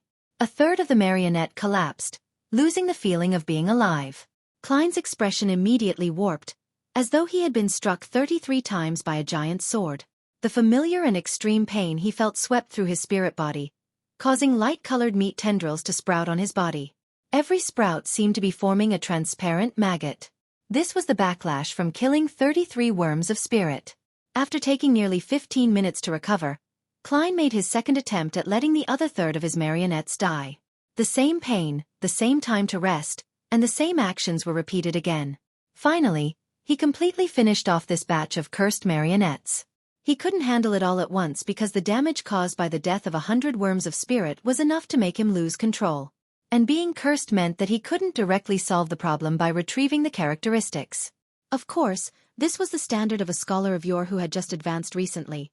It wasn't the performance of a scholar of yore who was almost done digesting the potion. In fact, the loss of 100 worms of spirit would only worsen the pain, without him showing any signs of losing control or affecting the battle. He was only acting just now, allowing his performance to match his role. At his level, losing half the number of worms of spirit that he had at the same time would lead to losing control. Once he completely digested the scholar of your potion, he would be able to recover from having nearly 500 worms of spirit die at once. Even if he lost all the corresponding Beyonder characteristics, he wouldn't lose his status and level. He could slowly recover his strength by absorbing the Beyonder characteristics of the seer pathway. After completing this, the recovered Klein walked out of the half-collapsed tower-like building. He went to the darkness outside and brought back a few white rabbits and a goat. He then realized that the darkness in the forsaken land of the gods wasn't as dangerous as Little Sun had described. Most of the monsters were weak. No, to be precise, the danger lurking in the depths of the darkness, apart from making people evaporate into thin air, nothing else can compare to the fellow beside me named Amon. Klein glanced at the thin man who was sitting near the lantern, smiling as he watched him busy himself. He summoned something like boiled water from the historical void, and he squatted down, seriously removing the fur and flesh from the white rabbits and goat. After a series of tasks, Klein set up a bonfire. He set up a barbecue rack that came from history, and he placed a white rabbit on it. He brushed it with a full set of condiments he made himself, like basil, fennel, and salt, as he constantly turned the meat over. At this moment, the delicacies from the historical void he had eaten before had long disappeared due to him no longer maintaining their existence. His body and soul were calling out for replenishment. A tempting fragrance was gradually emanated as Amon's nose twitched slightly. "You're really eating them?" Without waiting for his reply, the god of mischief continued. "They're essentially the flesh of monsters and your worms of spirit. Are you sure you want to eat them? There's no way to undo the curse at the level of an angel. If there's no way to resist or correct it at the same level, there's no way of dispelling it. Since a thing looks like a rabbit, smells like a rabbit, and tastes like a rabbit, it's a rabbit." As Klein seriously roasted the rabbit, he gave a self-deprecating laugh. "Besides, how can I not maintain the best state if I want to escape from your grasp? For this sliver of hope, I can only challenge my psychological limits. This is what it means to endure humiliation and suffering," Klein added inwardly. At the same time, he sighed at the ancient Bane's transformation curse. This was many times stronger than a Sequence 3 disciple of Silence's curse. There's almost no limit to the amount of time it can be maintained. Clearly, an ordinary animal can use all of my Beyonder powers through the worm of spirit, but a deformed marionette due to a curse isn't possible. This is a curse at the angel level. Apart from putting up resistance from someone at the same level, one can use the correct method to remove it. No curse is irreversible. There are always loopholes. Heh. Will kissing this rabbit turn it into Gehrman Sparrow? Klein made a self-deprecating comment as he analyzed to compose himself. After hearing his reply, the monocled Amon nodded with a smile. Very good. This is indeed a good revelation to have. Klein didn't respond as he resumed his barbecue. Not long after, with the help of flame controlling, he finished roasting a rabbit and a goat's leg. Taking advantage of the opportunity before the condiments disappeared, he matched some sweet iced tea he summoned from the historical void with the food, filling his mouth with fragrance. It nourished his body and mind, allowing him to effectively relieve the pressure, despair, and indecisiveness from being kidnapped by Amon. During this process, he would occasionally recall the disgusting looks of the monsters, as well as the fact that the worms of spirit were equivalent to himself. However, he was able to bring his feelings under control very well. After filling his stomach and replenishing his energy, he turned the remaining ingredients next to the fire into dry rations, as though he was saving up for his subsequent plans. Seeing him slowly but orderly making all sorts of preparations, Amon suddenly nudged his monocle and asked with a slight smile, "In actuality, you're trying to stall for time before we reach the actual destination, right?" Klein's hands paused for a moment before he continued with his actions. He smiled and said, "Yes, I'm waiting for help." "Guess who?" Amon didn't answer directly as he said with a smile, "I'm looking forward to it." Klein continued his work until he prepared rations for 3 or 4 meals. He thought for a moment and once again reached his hand into the void in front of Amon. He failed again and again as he kept making attempts. It was unknown what item he was trying to summon, but it seemed like he was using his actions to dare Amon into stealing it. After watching for a few seconds, Amon smiled and shook his head. He slowly stood up and walked out the half-collapsed tower building. Klein's right hand stopped in mid-air before he retracted it and pinched his forehead. He muttered to himself in puzzlement, "What was I trying to do just now?" While trying to recall, Klein stood up as well. He brought along his packed rations, picked up the animal hide lantern, and walked to the back of Amon's side. The man and angel circled around the hill and entered a valley.